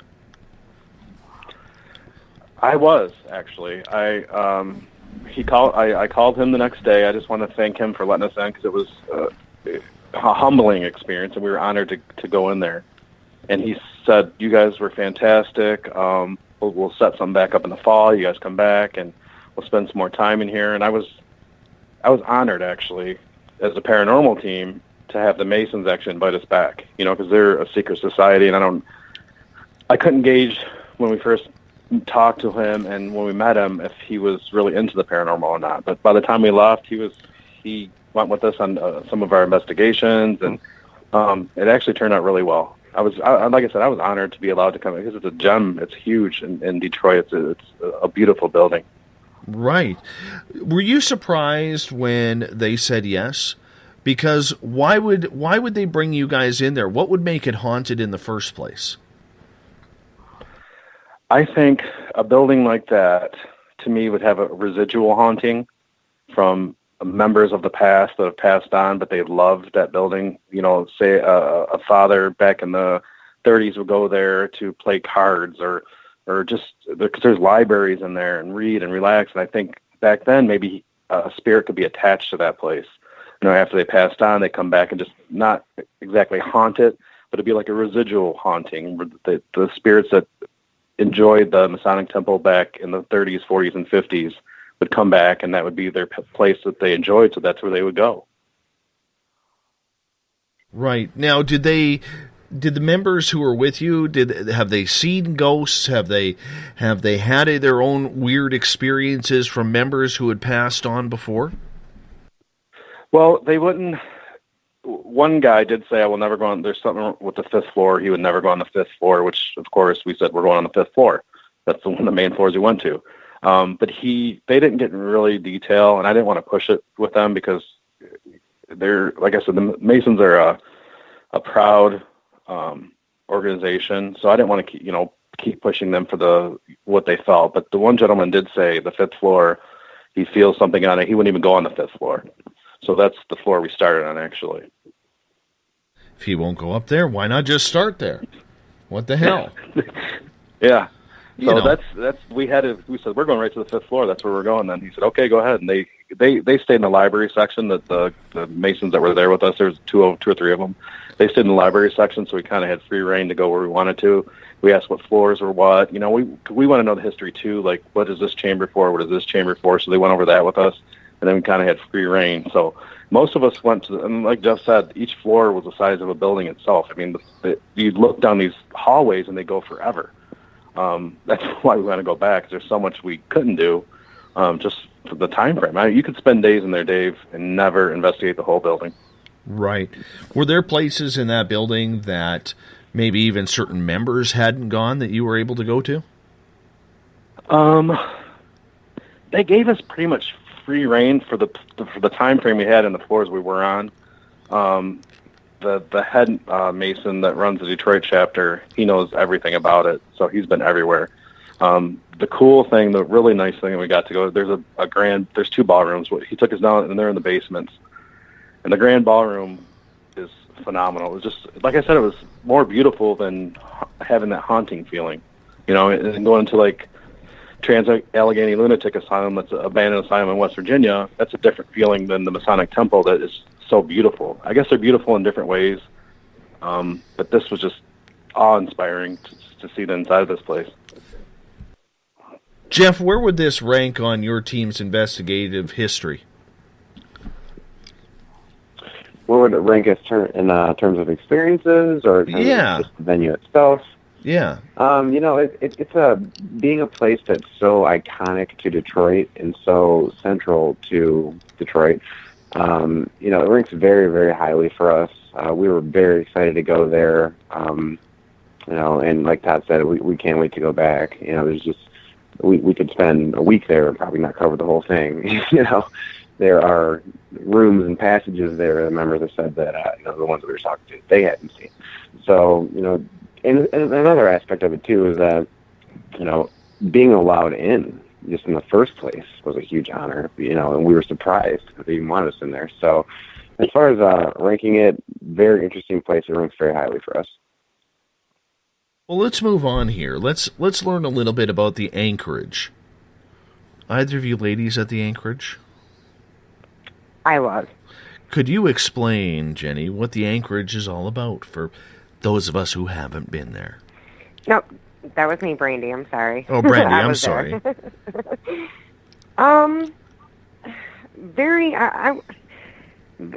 I got the vintage sense in it, maybe. What I was picking up from the place was more of a slavery era, maybe back in the 1920s, 30s. I picked up on two men. They were brothers. They would walk around the area of the house and the land. I also got where they were transporting the slaves, because they rescued them. And they were transporting them from one house to the other and keeping them down on the lower level. So I was picking up on that a lot.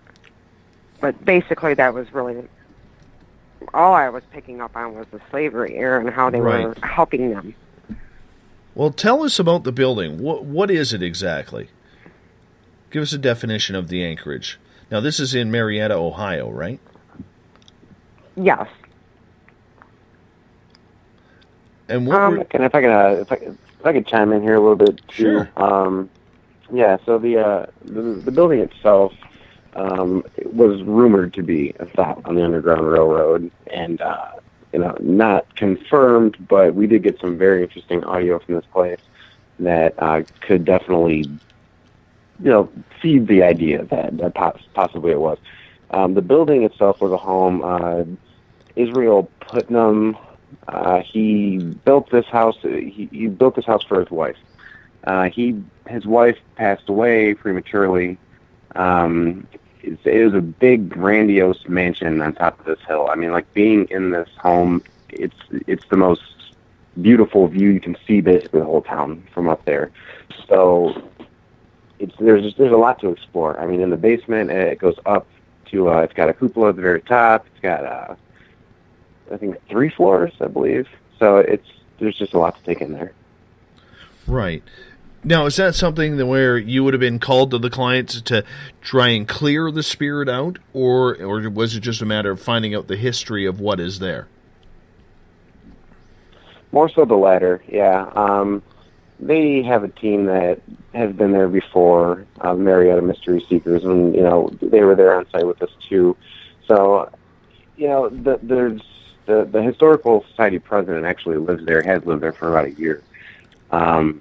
It's the haunted history of it, they kind of embrace it more. They don't really want to clear it. He sits there, he plays cards there down on the first floor and just hangs out there. He says half the time, the things he experiences, they're just kind of out of the corner of his eye. It's kind of subtle for them. They don't feel uncomfortable or threatened by anything, so they really aren't interested at this point in clearing anything. Right. Is that a location that you would recommend to other people? Or is it a little bit too advanced? As far as recommending locations, if the Anchorage were open, and I'm not saying that they are or aren't, it's up to it's their discretion, of course, but we really enjoyed going there, and if other teams were to have the opportunity to check that place out, I would recommend it, yes. Excellent. Well, let's move on. What is probably the most haunted location that your team has ever investigated? I would have to say, yeah, we actually just went to the UP, Michigan's Upper Peninsula, this past weekend, and most haunted, it's tough to say because not every place necessarily manifests, in the same way. Some places the haunting is a little bit more subtle.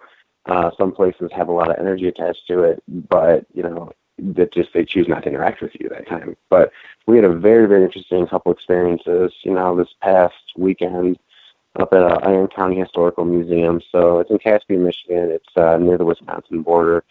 And the first night we stuck basically in the museum itself, and some possibly interesting experiences, some interesting feelings, but for the most part, very quiet. The second night is when we investigated Carrie Jacobs Bond, her home. So she's a famous musician. She started writing and singing music in the 1890s. She performed all the way up into the 1940s, and then she passed away in the late 40s.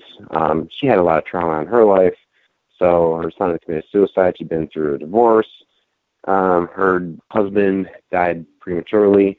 So there's a lot of energy attached to a place like that. But the interesting place about this location is that they have 26 buildings from all throughout the area that have been brought here. Very historic cabins from the 1800s, an old schoolhouse. It's all here. So there's just a ton of energy around a place like this.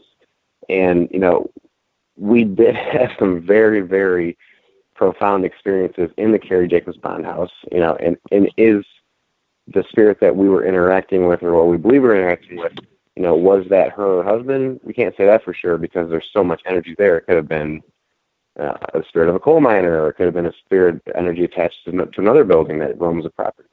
But very interesting location.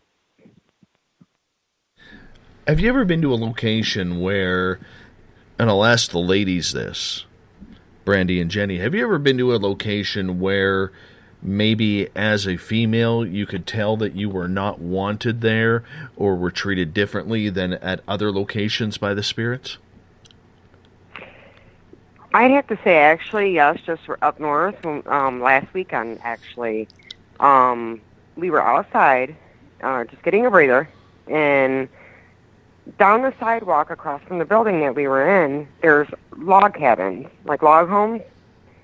And I kept looking at them, and I kept feeling a man just staring me. I felt a male presence just staring me down. Like, I was not wanted there at all.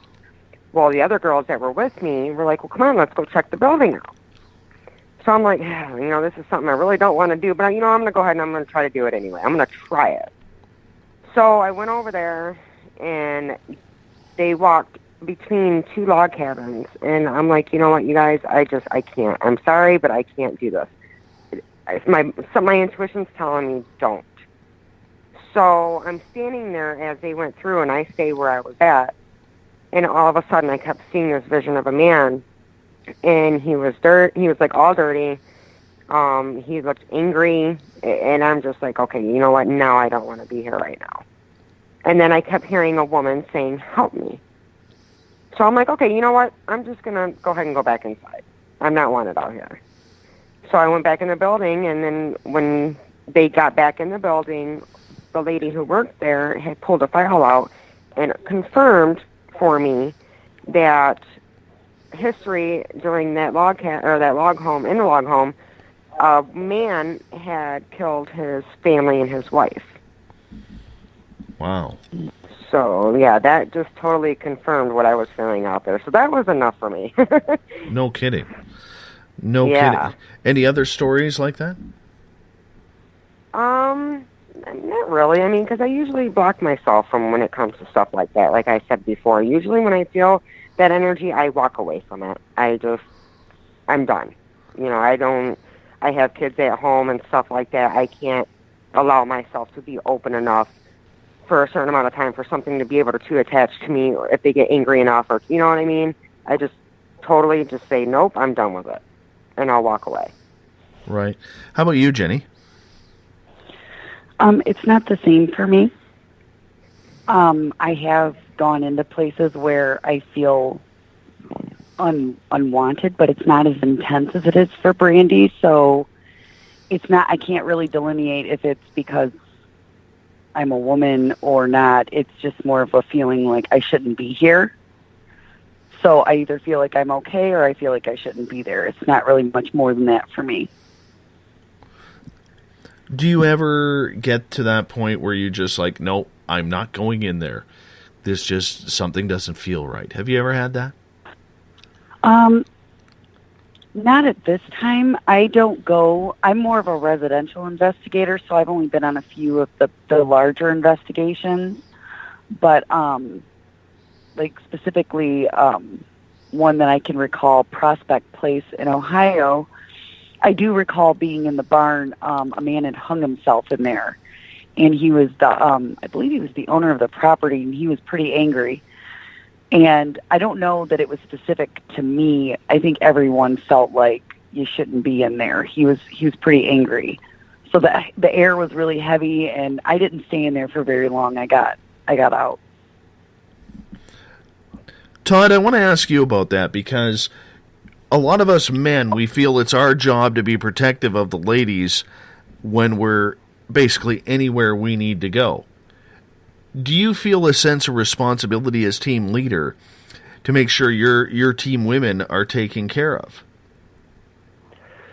Yeah, because like I said before, there's 3 guys and 8 women on the team. So as you can imagine, trying to be protective in a male, you always want to make sure that they're taken care of. And thankfully, we've never ran into any real negative energy so far. I mean, there's been a few, but yes, I'm overprotective of everyone. You know what I mean? Jeff and I try and look out for all these guys because, like I said, we're like family. Right. But give me an example of where you have investigated, where you've said, look, you know what, maybe we as a team have to pull out of here because this just doesn't feel safe or something doesn't feel right. Has that ever popped up?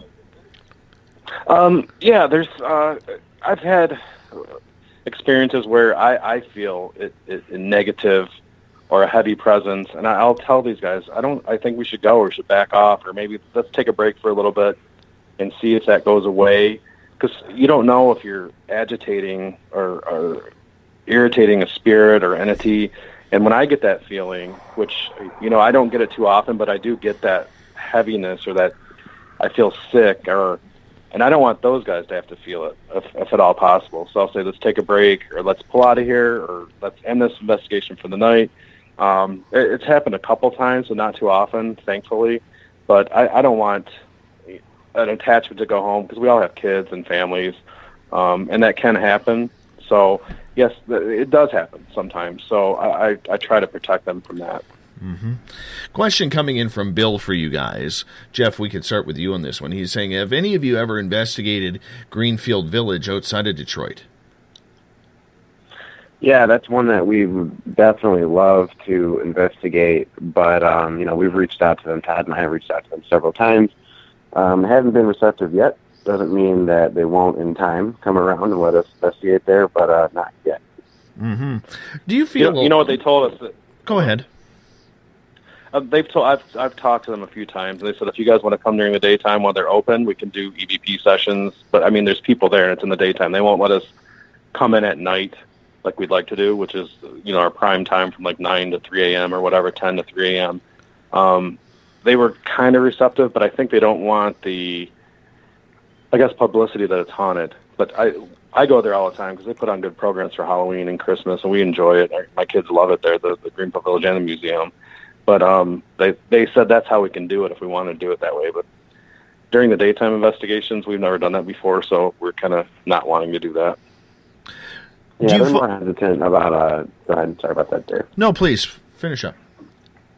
They, you know, as of now anyway, are more hesitant for like a real in-depth, I guess, full investigation. As Todd's saying, they're open to more like a daytime, just kind of casual, kind of like a not so much full investigation.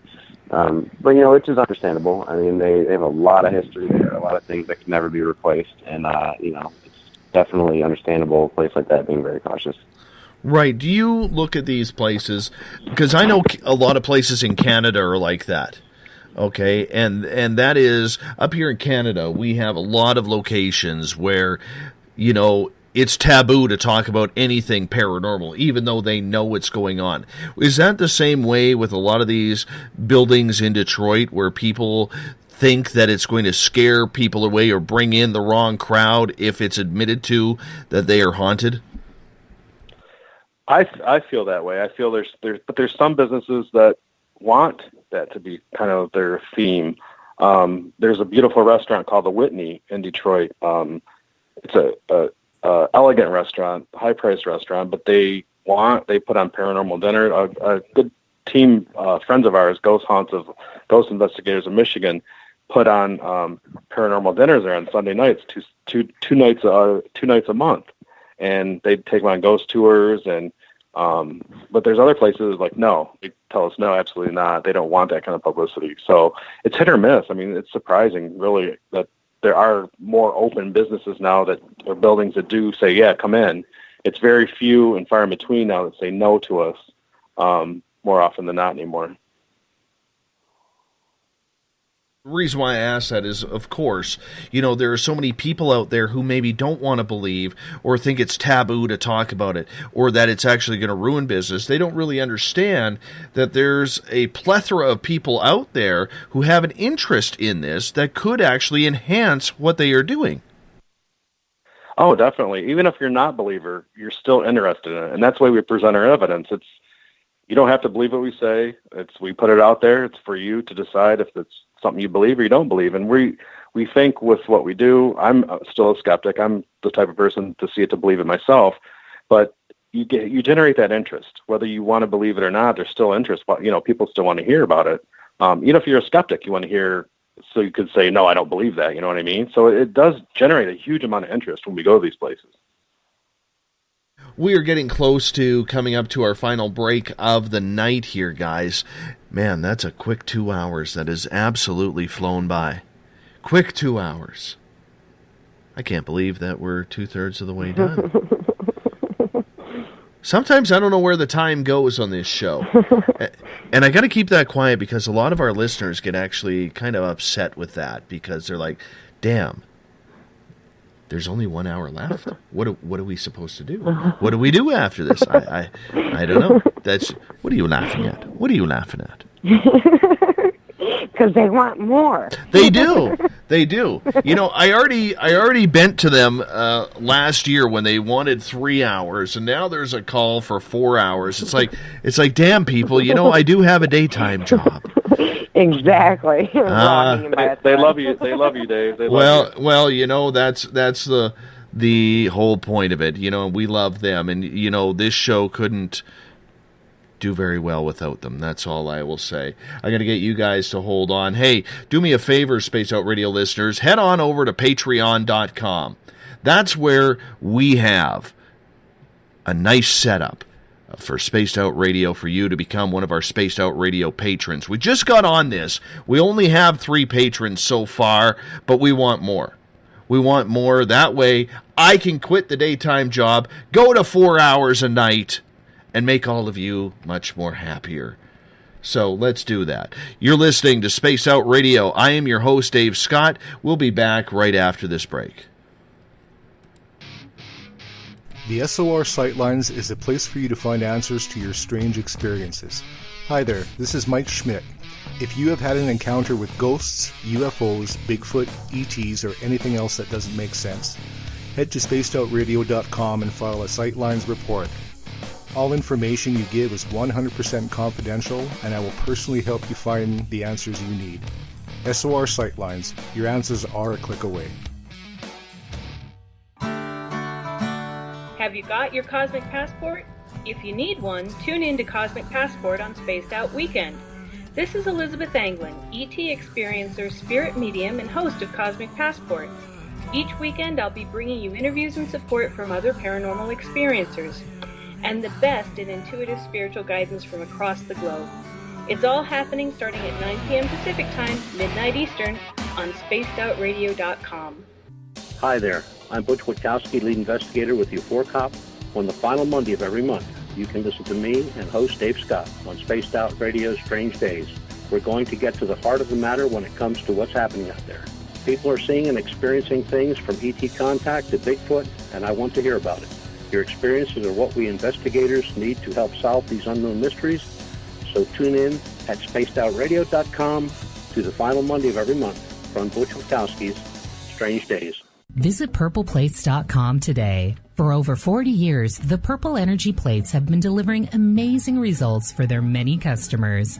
Inspired by the great genius Nikola Tesla, the harmony, healing, and energetic effects of the plates have proven over and over to be beneficial and often miraculous to thousands of customers. With their money-back guarantee and the many benefits, how can you afford not to get one? Check their site for daily specials and choose from their many energy products. You won't be sorry. Visit them today at purpleplates.com for mind, body, and spirit, and expect a miracle. This is your medium, Joanna, from Spaced Out Weekend, 2 mediums and a large. I would love it if you would come and join us with host James Tyson every other Sunday on Spaced Out Weekend. Together, we will take your calls and your questions live. Our goal is to provide you with a positive outlook on deep questions that you may have. Questions regarding love, relationships, money, or whatever else is on your mind. Come and check us out at spacedoutradio.com.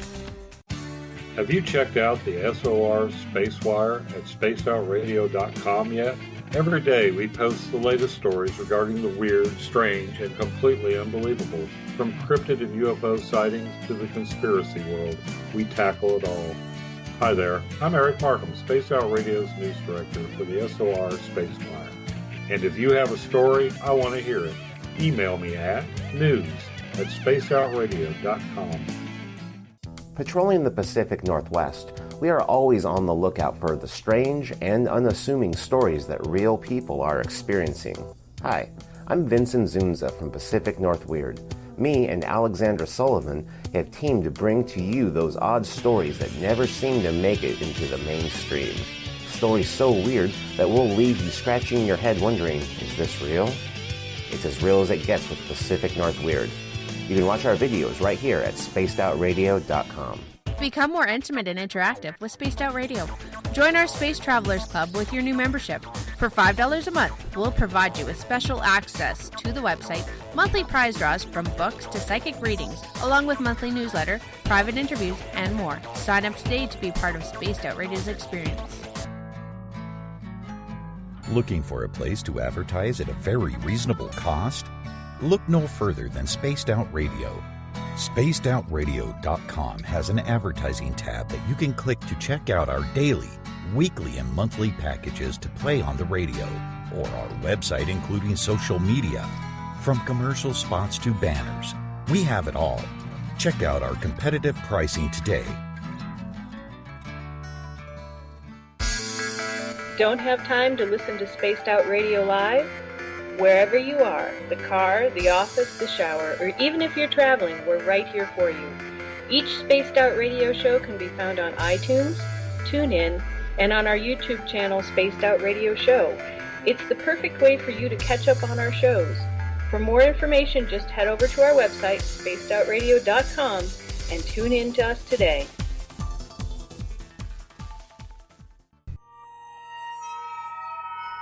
You hear footsteps in the empty room above you. A rocking chair begins rocking by itself. Don't be afraid of the things that go bump in the night. Reach for Spirit Storybox, the iPhone app the Huffington Post UK called the only ghost hunting app you will ever need. Spirit Storybox. The spirits are telling their stories. Are you listening? Strange creatures lurking in the night, the sounds of wood knocking in the forest, odd happenings right out of a fictional world. These are the reports I love. Hi there, this is author Ronald Murphy, and I would love it if you join me and Spaced Out Radio host Dave Scott the second Wednesday of every month on our journey into the unknown land of cryptozoology at spacedoutradio.com. From Mothman to Frogman and everything in between. Hey, they don't call me the crypto guru for nothing. Did you know that Spaced Out Radio runs 7 days a week? Hi, it's James Tyson from Spaced Out Weekend. Every Saturday and Sunday night, starting at 9 p.m. Pacific, midnight Eastern, you can join me and my guests for some great chatter about what's going on out in the universe, or even in that dark part of the basement you really don't want to go back into. Well, let's find the answers to your experiences together. So come on up to Uncle Jimbo's cabin on the weekend. For more information, look us up at spacedoutradio.com. The views and opinions expressed by tonight's guest and topic of discussion do not necessarily represent the official policy or position of Spaced Out Radio, Spaced Out Weekend, Spaced Out Radio Limited, its hosts, syndicated carriers, or anyone associated with this broadcast. You're listening to Spaced Out Radio with Dave Scott. Follow Dave on Twitter at Spaced Out Radio and hashtag Spaced Out Radio, and on Facebook, Spaced Out Radio Show. Now, back to the program. Welcome back to the final hour of Space Out Radio tonight. I have my bags packed. I'm heading out after the show to find my Zen, my Chi in the snowy wilderness here of British Columbia. But don't worry, we got shows this weekend.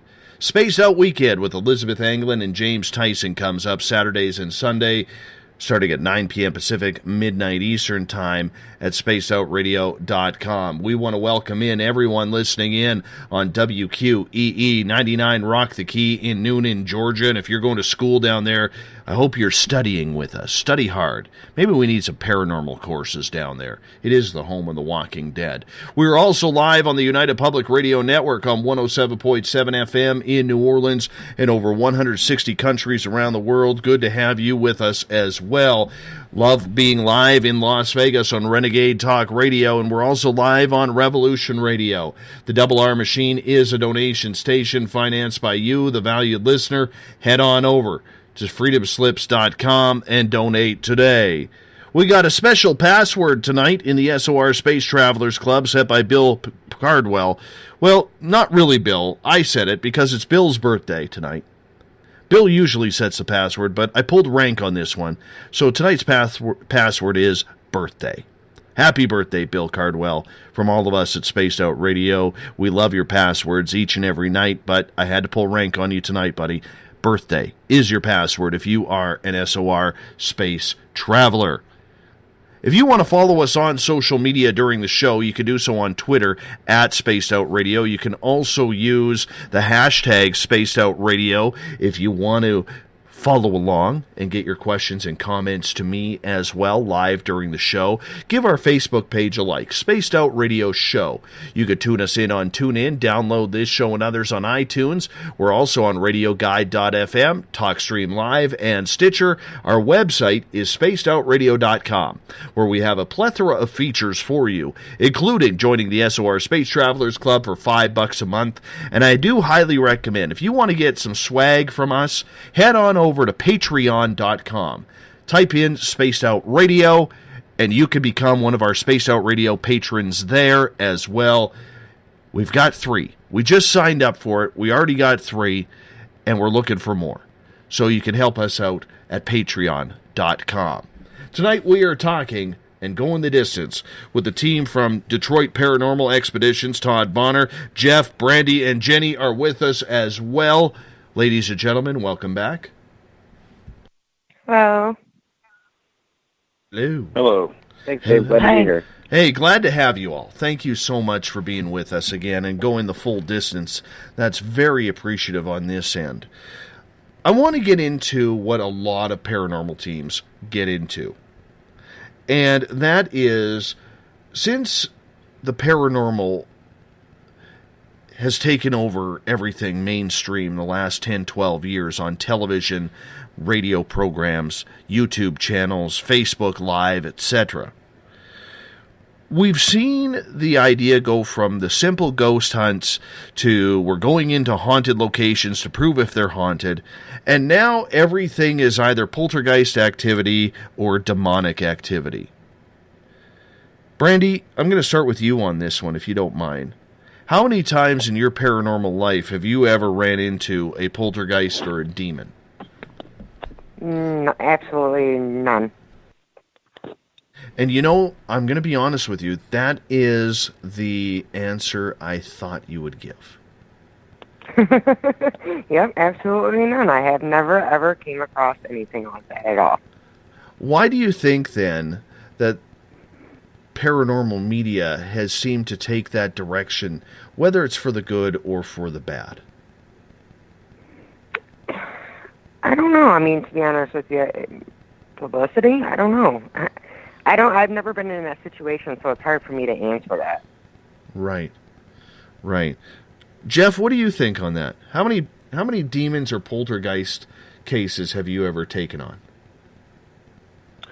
We're fortunate to say I don't think we've ever come across a truly demonic case, and we would never want to. You know, I mean, something that dark and powerful could literally wreck someone's life, you know, if you were to come across a case like that. You know, we have seen things move, you know, doors shutting, meters, a K2 meter fly off of a couch. So I think we have encountered some pretty strong spirits in our day, but thankfully no demonic cases. As far as TV and media kind of playing that up, I guess it kind of, they want to put that out there, perhaps that, demonic cases, it kind of just grabs people's attention, right? And so the media that's what they need to do. They need to grab people's attention. And, whether they understand fully that what they're encountering is not demonic, or whether they're doing it intentionally, is, up to them. But I think it just gets people's attention, and that's their end game. Do you think it's blown out of proportion, Jenny? This whole evil side of the paranormal that they are trying to make the mainstream into? Absolutely. It's like anything where they put a little bit of, they exploit the fantasy of it. And because if they represented it as it truly was, it may not be, it's not as frequently as exciting as what the movies depict it as. And there's also that folklore with like Carrie, and that's really when that kinesthetic aspect came into it, where and Poltergeist, when the early 1980s movie, where they really exploited it. And I think that it was just it's like anything, it's to, you have Leatherface, which is actually based off of Ed Gein, he was a serial killer in Wisconsin, but it's so fantasized, it's nothing. They say it's based on a true story, but it's 5% truth, 95% fantasy. And I think it serves true with the paranormal as well. I could see that. And I've talked to people who've been investigating 35, 40 years, never ran into a demon.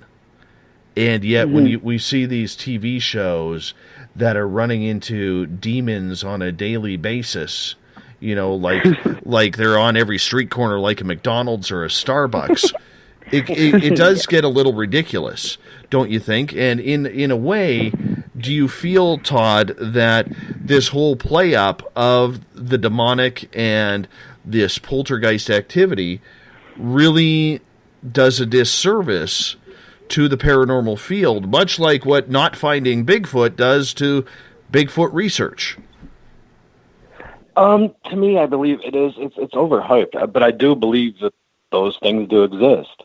But I don't know if they exist as frequently as some seem to find it. I mean, I find it hard to believe that there's that many teams that are, I wouldn't even say lucky, to find demonic entities or poltergeists. Like Jeff said, we've never ran across it, and we don't really ever want to. It's those type of things kind of scare me, especially demonic, because that could wreck your life. That could cause major havoc in your life and do damage to yourself, personally. But it is kind of crazy how it is blown out of proportion. Are you guys prepared as a team to deal with that type of case, though? If we were to come across that, we're in contact with, we're familiar with Bishop James Long, and we would reach out and get assistance, to the appropriate people, if we were to come across that. Hopefully, we would never have to. Yeah, we do have the right tools to have someone come in and help if there was a family that obviously was having something like this. I can't imagine how horrible it would actually real life be. But we do, like Jeff said, we're in contact with people that can step in and help if it's necessary. Right. I just find that, it seems with the paranormal, and it doesn't matter what it is, with ghosts, with UFOs and aliens, or whether it's with, cryptids like Bigfoot, we're always trying to show the negative side, the dirty side, the evil side, the dark side of everything. And maybe that's just a normal transition because we always got to try and take it a step further, and television is fantastic at doing that. But do you think the mainstream kind of laughs off what we do as investigators, Jenny, when we are looking at and explaining to people that, no, that's not what this field is like? You're rarely going to run into something that demonic? Well, I think that that's true with any field. I think that there's lots of misconceptions, and I think for each person it's different, and I think that it's twisted and many different ways, but I don't know. I to each his own. It's not something I really. You're going to have critics in anything. You're going to have skeptics. You're going to have people that don't agree with what you do or think that what you do is awesome. But if it's fulfilling something for us, I think it's on a lower scale because it's, regardless of how they perceive it, this is something that we enjoy and that we pursue. So Detroit's not overrun by the demonic or the zombies or anything like that? No, not yet.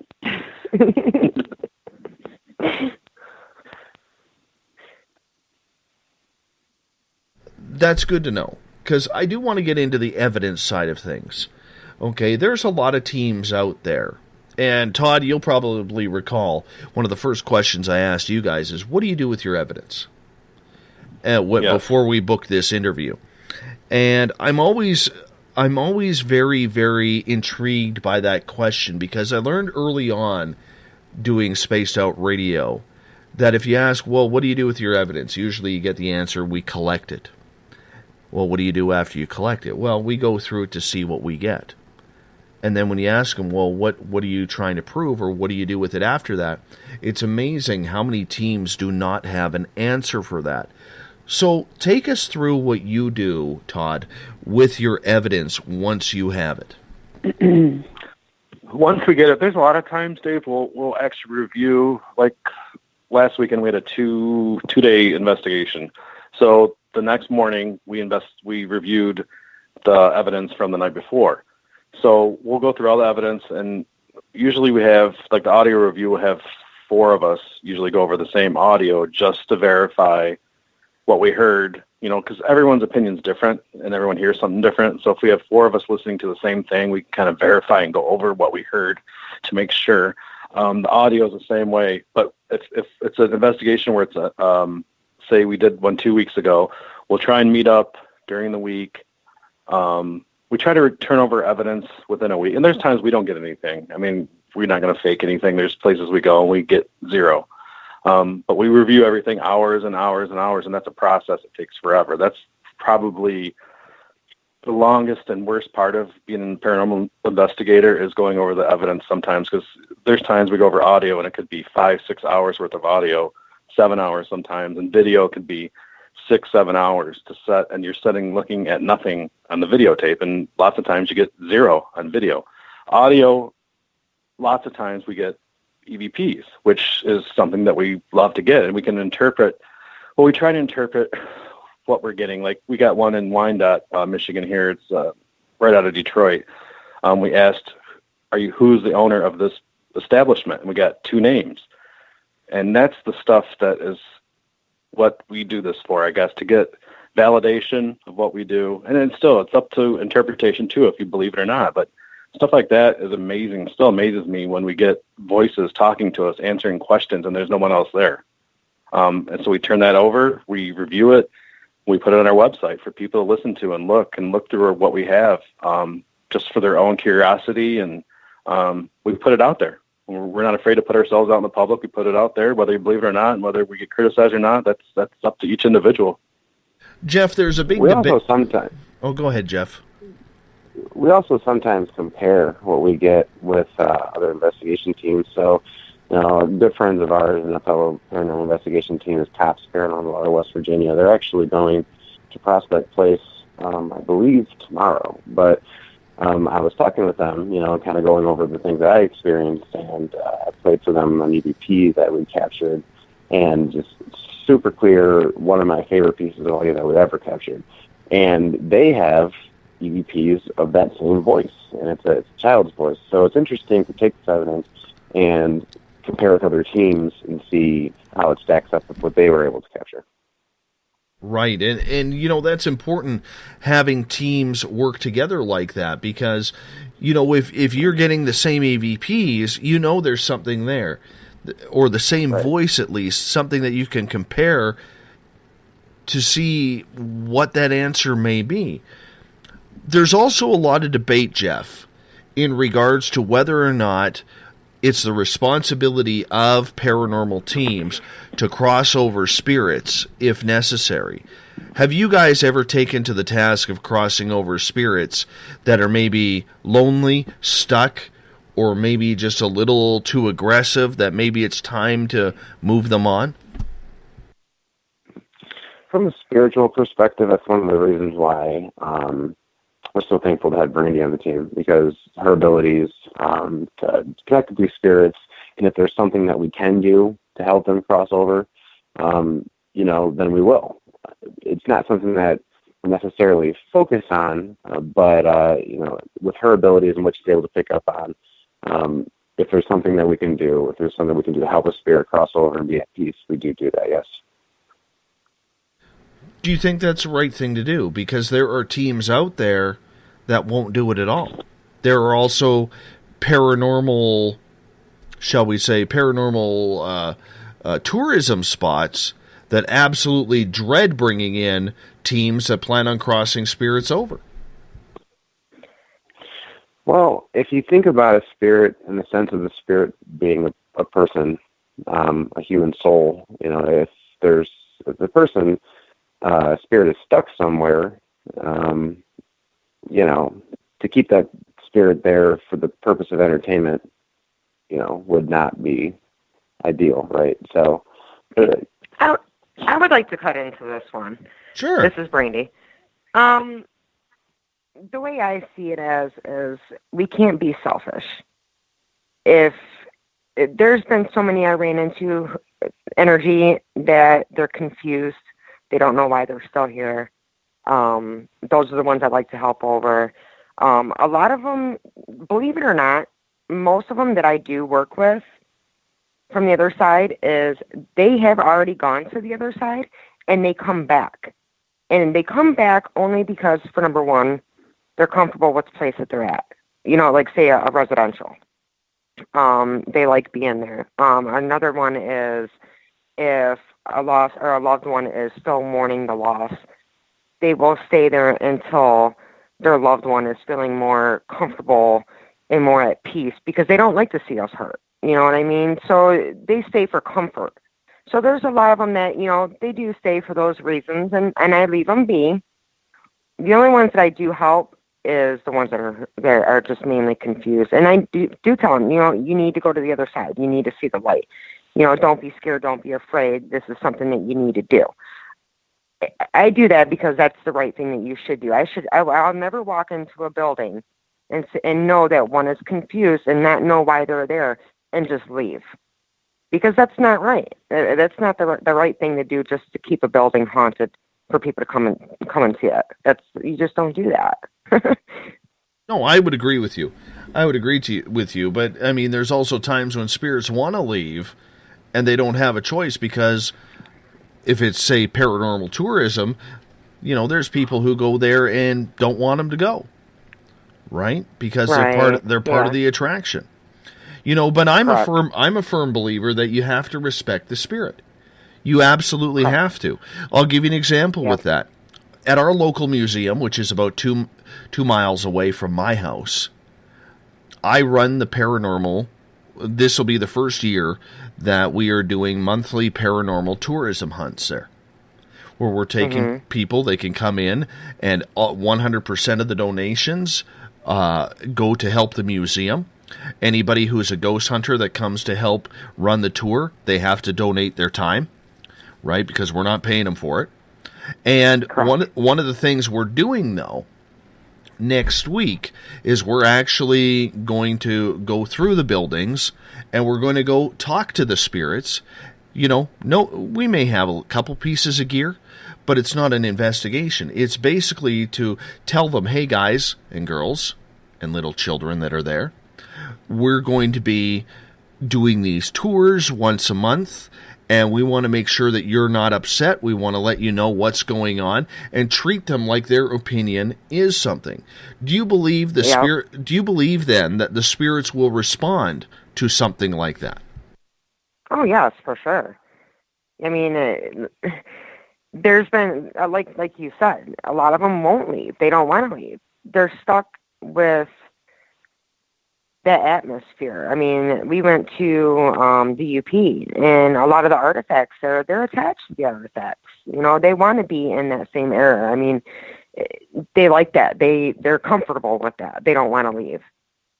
So, I mean, when it comes down to that, yeah, go ahead and leave them alone. If they're comfortable with that and they want to be put, then so be it. I mean, it's on them. You know, I mean, so, I don't know. Plus, I think, Dave, it's a respect. If you show respect back towards them, you show respect to the location you're going to. We've never provoked any. I don't believe in that. I know some people do stuff like that, but we don't do stuff like that either. But I think it's like a mutual respect that you can have with the energies and the spirits that are there, and I think they will do that back to you. I mean, that's the way we approach things with the historical societies we work with and museums. We do the same thing like you do. It's more of a respect thing with them. Right, absolutely. So getting back to the whole evidence side, Todd, after you've collected your evidence, you go through the evidence. Do you set up a meeting with the owner of the building, the owner of the home, wherever you're investigating, to show them what you got? And then do you let your customer then decide what they want to do to move forward? Yeah, definitely. We had actually had a meeting with a potential client today, Jeff and I, and we said, we'll talk about it, we'll write a blog about it, we'll post evidence, but it's up to you. If you don't want us to, we won't. And, you know, some people are like, yeah, go ahead and do it, and some people aren't, and we respect that because this is their location. They invite us into their place, so that's where we try to operate. 9 times out of 10, they don't mind it because I think we present a respectable. We never put any location in a negative light, and we try to write graphic blogs about where we're at, so people can actually get like the personal feel of how we felt when we went there. And our evidence is the same way. If they don't want us to put it on our website or want us to publish it, we won't do it. Right. Are a lot of people quite private about what is going on? Do they even want to know? When we get invited to places, they want to know. It seems like it's weird. It seems like people are excited about it more than ever anymore. And I think it goes with Halloween is even like a big holiday now. It's getting bigger every year. Because I think now there's money to be made, so you see Halloween's just huge now. So I think the paranormal is tied in with Halloween type stuff, and it's just so big, and people are excited when we come up with, and we always can't come up with evidence. It's impossible. But when we do, people are really like, not scared usually. They're like excited about it. Wow, this is great, and this is crazy. I can't believe this is really going on, and which is fun for us because it validates what we do. Right. Indeed it does. And you know what? To get that one person understanding that there is something out there besides, you know, your one and done, getting them to prove that even to themselves. In the end, you're solving one issue, are you not? Yeah, I mean, for me, like I said, I think you have to be in this field a skeptic. You can't just believe everything everyone tells you because there's so many different stories all over. Everyone has a different story. So when we do get evidence, it like I said, it validates what we do, and it makes me feel better that I know there is something else besides us. I mean, I can't say it's a ghost, Dave. I mean, there's no one person can say this is a ghost for sure. We don't know what we're dealing with or what we're talking to or what's talking back to us, but it's something besides us. Right, indeed. Jenny, what's your thoughts on that? Jenny's phone had just died. Hold on 1 second. Oh, goodness. Well, let's pass the phone over. There's only 4 of them. Sorry about that. My phone died. Could you repeat your question? Well, just in regards to evidence and dealing with clients and whether or not they want to know. I mean, you being the psychotherapist of the group, you deal hand in hand with clients and their reaction. What is your opinion on what clients want compared to maybe what they don't want? I think sometimes there's like a lot of disappointment because they may think it's bigger than what we find, or interestingly enough, some people actually want something demonic, which is kind of strange. So there can be a little bit of disappointment there, or Other individuals get really excited when they realize that it's not something that's harmful to them or they want it to be debunked. Not everyone's looking for a thrill in their house. Mm-hmm. Do you find that a lot of people want them out? Typically, yeah. They want the activity to stop. That's the norm. Every now and then you'll get someone who is just curious about what's going on, and then they want to just leave it be. But they just want to make sure that they understand what's happening in their home.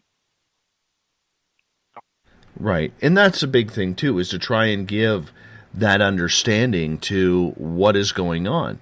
You know, do you offer solutions, though, as a professional? Like, put your professional hat on, not your paranormal hat.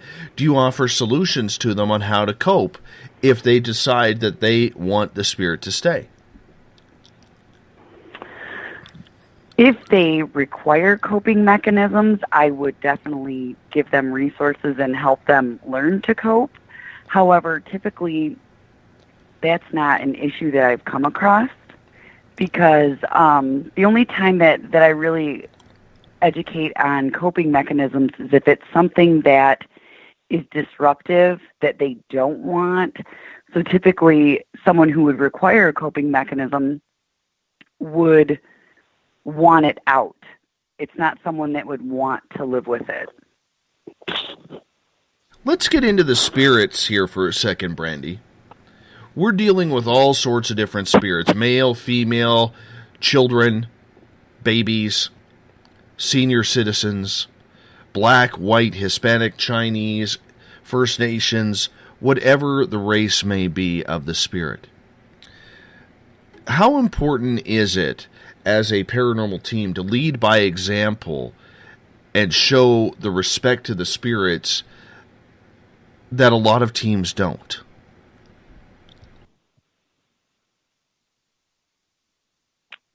I believe, honestly, you got to share respect with anything when it comes to this. I respect in all aspects, to be honest with you. It doesn't matter what it is. That's just what you have to do. Do you get upset when you see other teams that refuse to let a spirit leave, or they try and entrap them with questions or antagonize them or try and put them in unpredictable predicaments, shall we say? Yes, I do. Yes. I don't like provoking. If they don't want to be bothered, leave them be.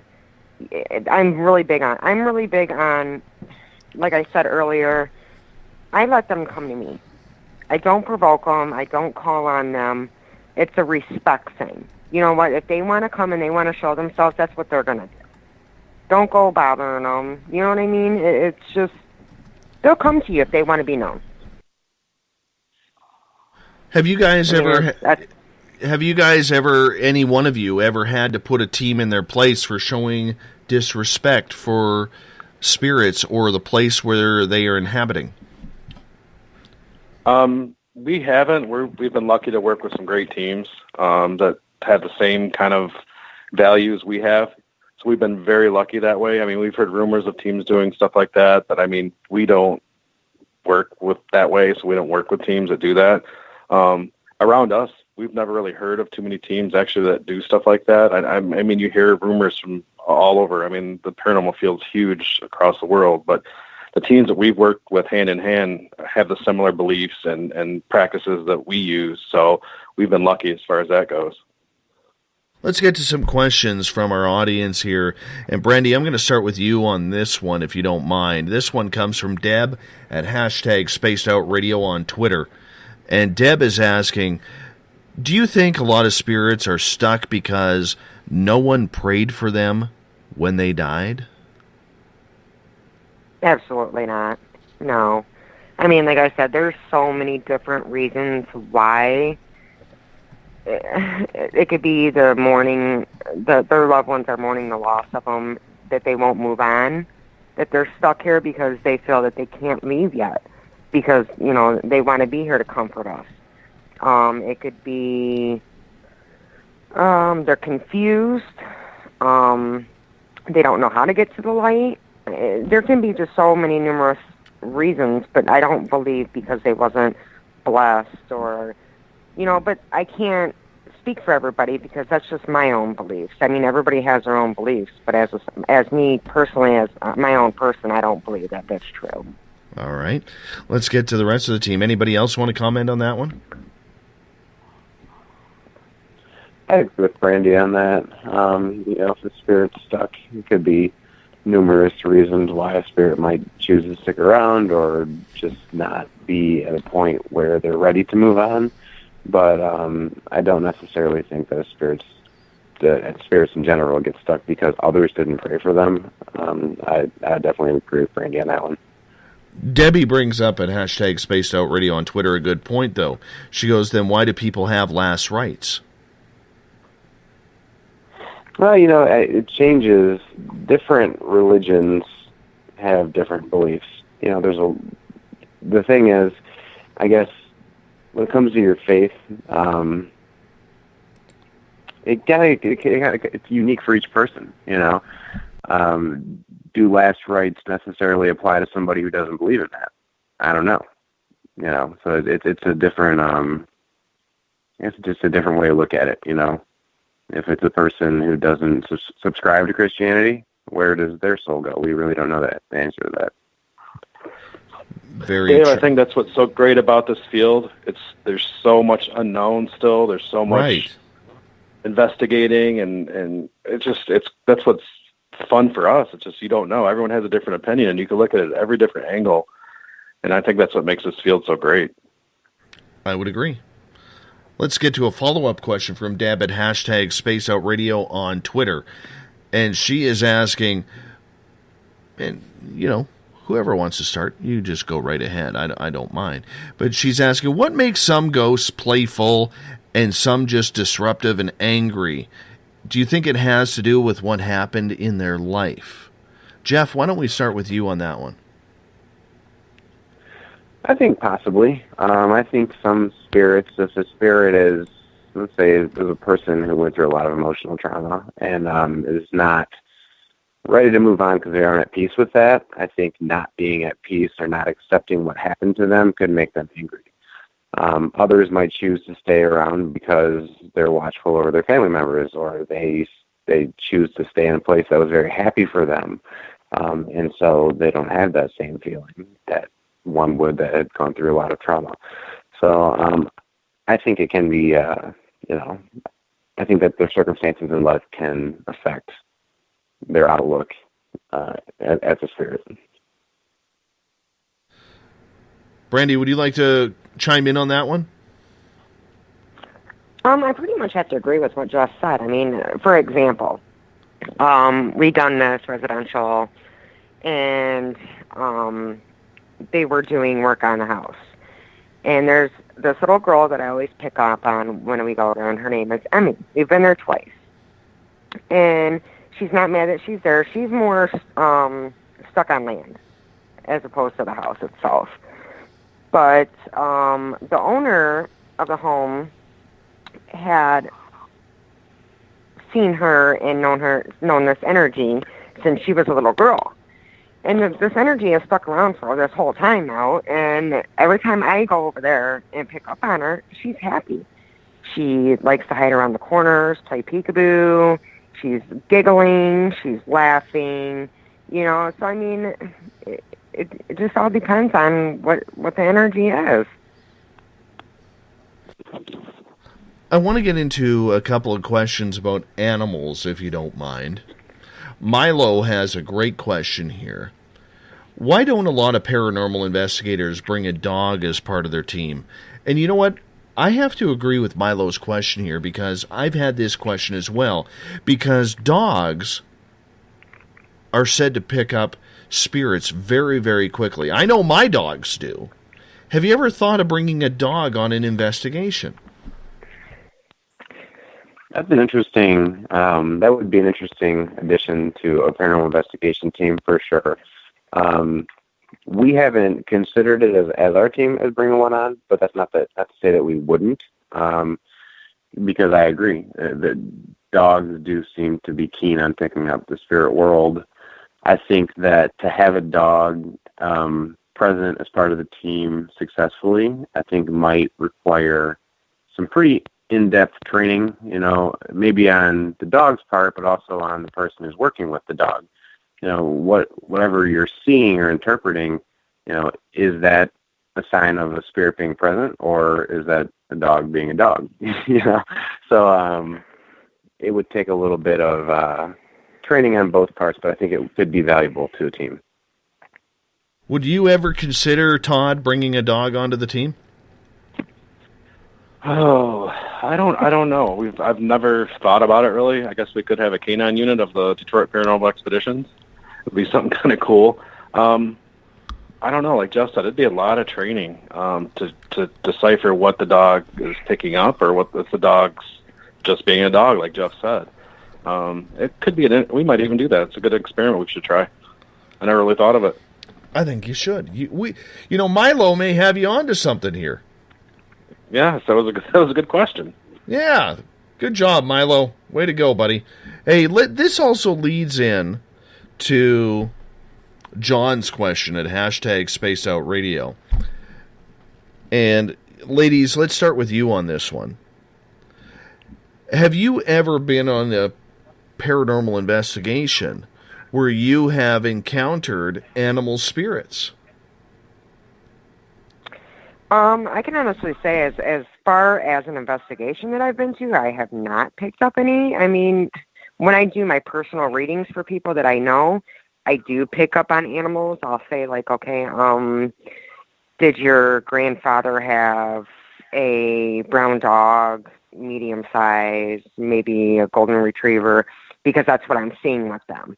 But as far as actually picking up the animal and seeing the animal right then and there, no, I have not personally. How about you, Jeff or Todd? Have you guys ever picked up animal spirits? I personally haven't. I kind of wonder about that. There's never been like a paranormal team investigating like a abandoned zoo or anything like that. If there is animal spirits, I guess it's another good question that I've never seen it really investigated before. There's I do know people who have investigated Fort Wayne down here in Detroit, and they reported, although I haven't heard it, that they heard horses in their audio, which is interesting and very possible. I think I've never seen an animal spirit, or if there was an animal spirit, it wasn't apparent to me that it was there.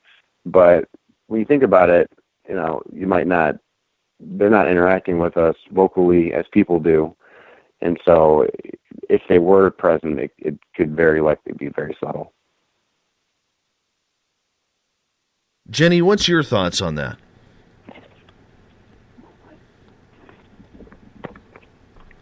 I think they exist, but I've never encountered anything that would lead me to believe that I was interacting with an animal spirit. Would you want a dog on the Detroit team? Yeah, I mean, who wouldn't? Dogs are awesome. I agree. Maybe that's the way we can get the paranormal out there, to actually start rescuing some dogs out there. That's a good idea. Oh, that could be really good. That's actually that's a good idea. Yeah. Make them paranormal investigators. Let's really screw those dogs up. For sure. Let's really mess them up. I know other groups, including good friends of mine at the Canadian Paranormal Society in Vancouver, and Paisley, who's in the chat room right now from the team. She actually, at one of the local old museum forts that they have around our area, they picked up an animal there on their last investigation, which is kind of cool. That is very neat. Something that's, I'd say, rare. That's something that is pretty. Yeah, that's very rare. Awesome thing they're able to do. Oh, for sure. For sure. And I think that's important, because we do have to realize that there is more to this than what we can say is just human beings. Absolutely. Mm-hmm. Question from Dennis coming through. Do you have any handicapped people on your team? Let's say blind. We don't right now, but I mean, we'd be absolutely open to it. I mean, we would never turn someone away based on that. And we don't know anybody personally with a disability as far as being like blind or deaf who's really into the paranormal world. But if somebody were interested in that, absolutely, they could bring a unique perspective. Mm-hmm. I think a blind person would actually bring a really cool perspective because their senses are so heightened by everything else with the lack of sight. That would be actually a really good idea. Good thinking, Dennis. Another good idea, Dave, tonight. Well, that's the audience, man. That's the audience. They are keen on it. They are in it tonight, which is nice to see. I do appreciate that. Some good ideas. Is there a place in Detroit outside of what we've talked about that you would want to investigate? Places in Detroit that we'd like to investigate? Yeah, I mean, the list is, like, we could talk for another hour about places in Detroit that I would like to investigate. One of them, namely, like Fox Theater, would be great to one day investigate. So, very, very historic theater, pretty central to downtown Detroit. Illich family owns it. So, maybe one day we do reach out to them, and, at this time they're not interested in it, but definitely on our radar for the future one day. I have to laugh here for a second because at hashtag #SpaceOutRadio, John just cracked me up. He says, do blind ghosts go bump in the night? That, is so politically incorrect, but it is so funny at the same time. We don't have a politically correct show here, but that is funny. Thank you, John, for the good laugh. That is a good one, yes. I do appreciate that. Sometimes he comes through like that in the crunch. It's very nice. Let's get to some of those haunted buildings. You're a sports fan, Todd. What would it be to investigate Joe Louis Arena before they close it down for good? Joe Louis Arena would be a nice one, but I wish I could have did Tiger Stadium before that got tore down. Because there's so much history there. Joe Louis Arena would be... We might even try and get in there before they... I'm not sure what the city's going to do with that, if they're going to tear that down or refurbish it, but as me as a sports fan and the history of the Red Wings playing there, actually, I wish I could have did the Olympia. I think that would have been a great hockey venue to investigate before they tore that down. 'Cause that goes way back, and there's a lot of history there from the Red Wings winning a lot of Stanley Cups, and those are the two that would stick out, actually, Olympia and Tiger Stadium, but they're both gone. I think it would be kind of cool to do the Joe or the other hockey arena because so many of those Red Wings legends have passed on. Most recently, the owner of the Tigers and the Red Wings, Mike Illich, just a couple of weeks ago. Gordie Howe last year, who is an absolute legend in Detroit, let alone all across Canada. I still think he's the best hockey player to ever live, but,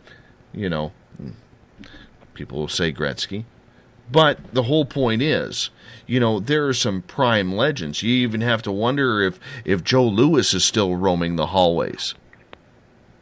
Oh, yeah. I mean, Detroit has such a rich history in sports. Unfortunately, not the Lions as much, but like the Red Wings, Tigers, boxers like Joe Louis. It runs deep in the city, and that's one thing that's always brought the city together. Has always been, the sports teams over the years, all the way back. It's always brought the community together, and we've been lucky, especially with the Red Wings making the playoffs for 25 years straight, that we've been able to enjoy that. Have you ever ran into any spirits that were sports fans that asked you about how the Red Wings are doing or how the Lions or the Pistons are doing? No, we haven't. mean, we ask questions like what year, we ask spirits what year it is, but I might bring that up now. That's another good point. Ask them about sports. I'm sure there's spirits that are sports fans. Well, yeah, absolutely. We haven't encountered any sports fans, but one thing that is interesting is Margie on our team, her go-to question at every investigation is, what's your favorite drink? Do you drink beer, whiskey, vodka? And we get a response to that question probably 80% of the time. It's pretty interesting. Yeah, we do. Have you guys noticed any patterns in the hauntings that you have investigated that just seem a little bit different from everything else? That's a great question. Patterns and hauntings. So many places, places really are case by case. One of the most interesting things was we were talking about last weekend up in Caspian. We get a lot of audio primarily, so we're always EVPs are by far the most common things evidence-wise that I think we capture, and probably other teams too. But we went to that house I was talking about where we had this really profound experiences. We're still reviewing to get through everything, but we didn't get a lot of audio out of that place. Maybe a couple, one or two EVPs, nothing crazy. But what was there was audible footsteps, and a K2 meter had literally shot off of the couch. So as far as pattern goes, that one's kind of outside the norm for us. Good question coming here from John at #SpaceOutRadio on Twitter. And we'll start with the ladies on this one. Have you ever ran into any ghosts that were mobsters before they died? I did with the Purple Gang. At not our last investigation, but the investigation before that. I had they had showed me a vision of them receiving money from the store owner. And that was about it, though. That's all I received as far as mobsters or anything, but anything other than that, then no, I haven't. Mm-hmm. Me either. Well, that's that. I gotta ask you. There's nothing about Jimmy Hoffa. Nothing about. With me personally, I guess it's got to be the environment you're in, where you're at that time and place. Me, I pick up energy depending on what location I'm in. Right. If the place doesn't have anything to do with Jimmy Hoffa, then I'm not going to pick up Jimmy Hoffa. So I'm going to pick up the energy that's there that I'm trying to pick up on, or the energy that's coming to me. Right. And I can understand that. How about you guys? Being that there's a rich history of the mob being in Detroit with the unions and everything along those lines, have you ever picked up any mobsters in your evidence? Not to our knowledge, but we do. The case that Brandon was talking about was in Wyandotte. So Wyandotte was a huge hub for the Purple Gang, and then up in the 30s, that gang was ran out by the Toco Gang. So, we're actually looking at doing more work in Wyandotte. Wyandotte was really, really influential in the Prohibition era because it's super close to Canada. So people were running booze across the Detroit River. So, as we do more work in Wyandotte in specific areas where there was a high amount of gang activity, I think we could see that. Would you like to go into some of those old mobster buildings and hidden bars and taverns to investigate in there? Are they easy to get into, or are they still off limits? The place that we did 2 weeks ago, the owner was very receptive to us, and we've it's been pretty, actually, that whole area seems like they're pretty receptive to it. So, there's another bar downtown called Tommy's that we want to check out too. That was a legitimate stop on the Underground Railroad, and I believe there was some gang activity there too. So, and we haven't reached out to that place yet, but I do plan to. And in our experience, people have been pretty receptive.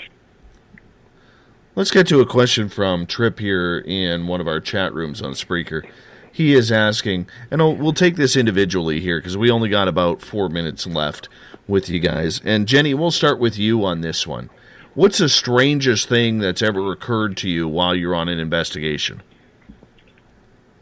The strangest thing that's ever occurred to me. Actually, it wasn't paranormal.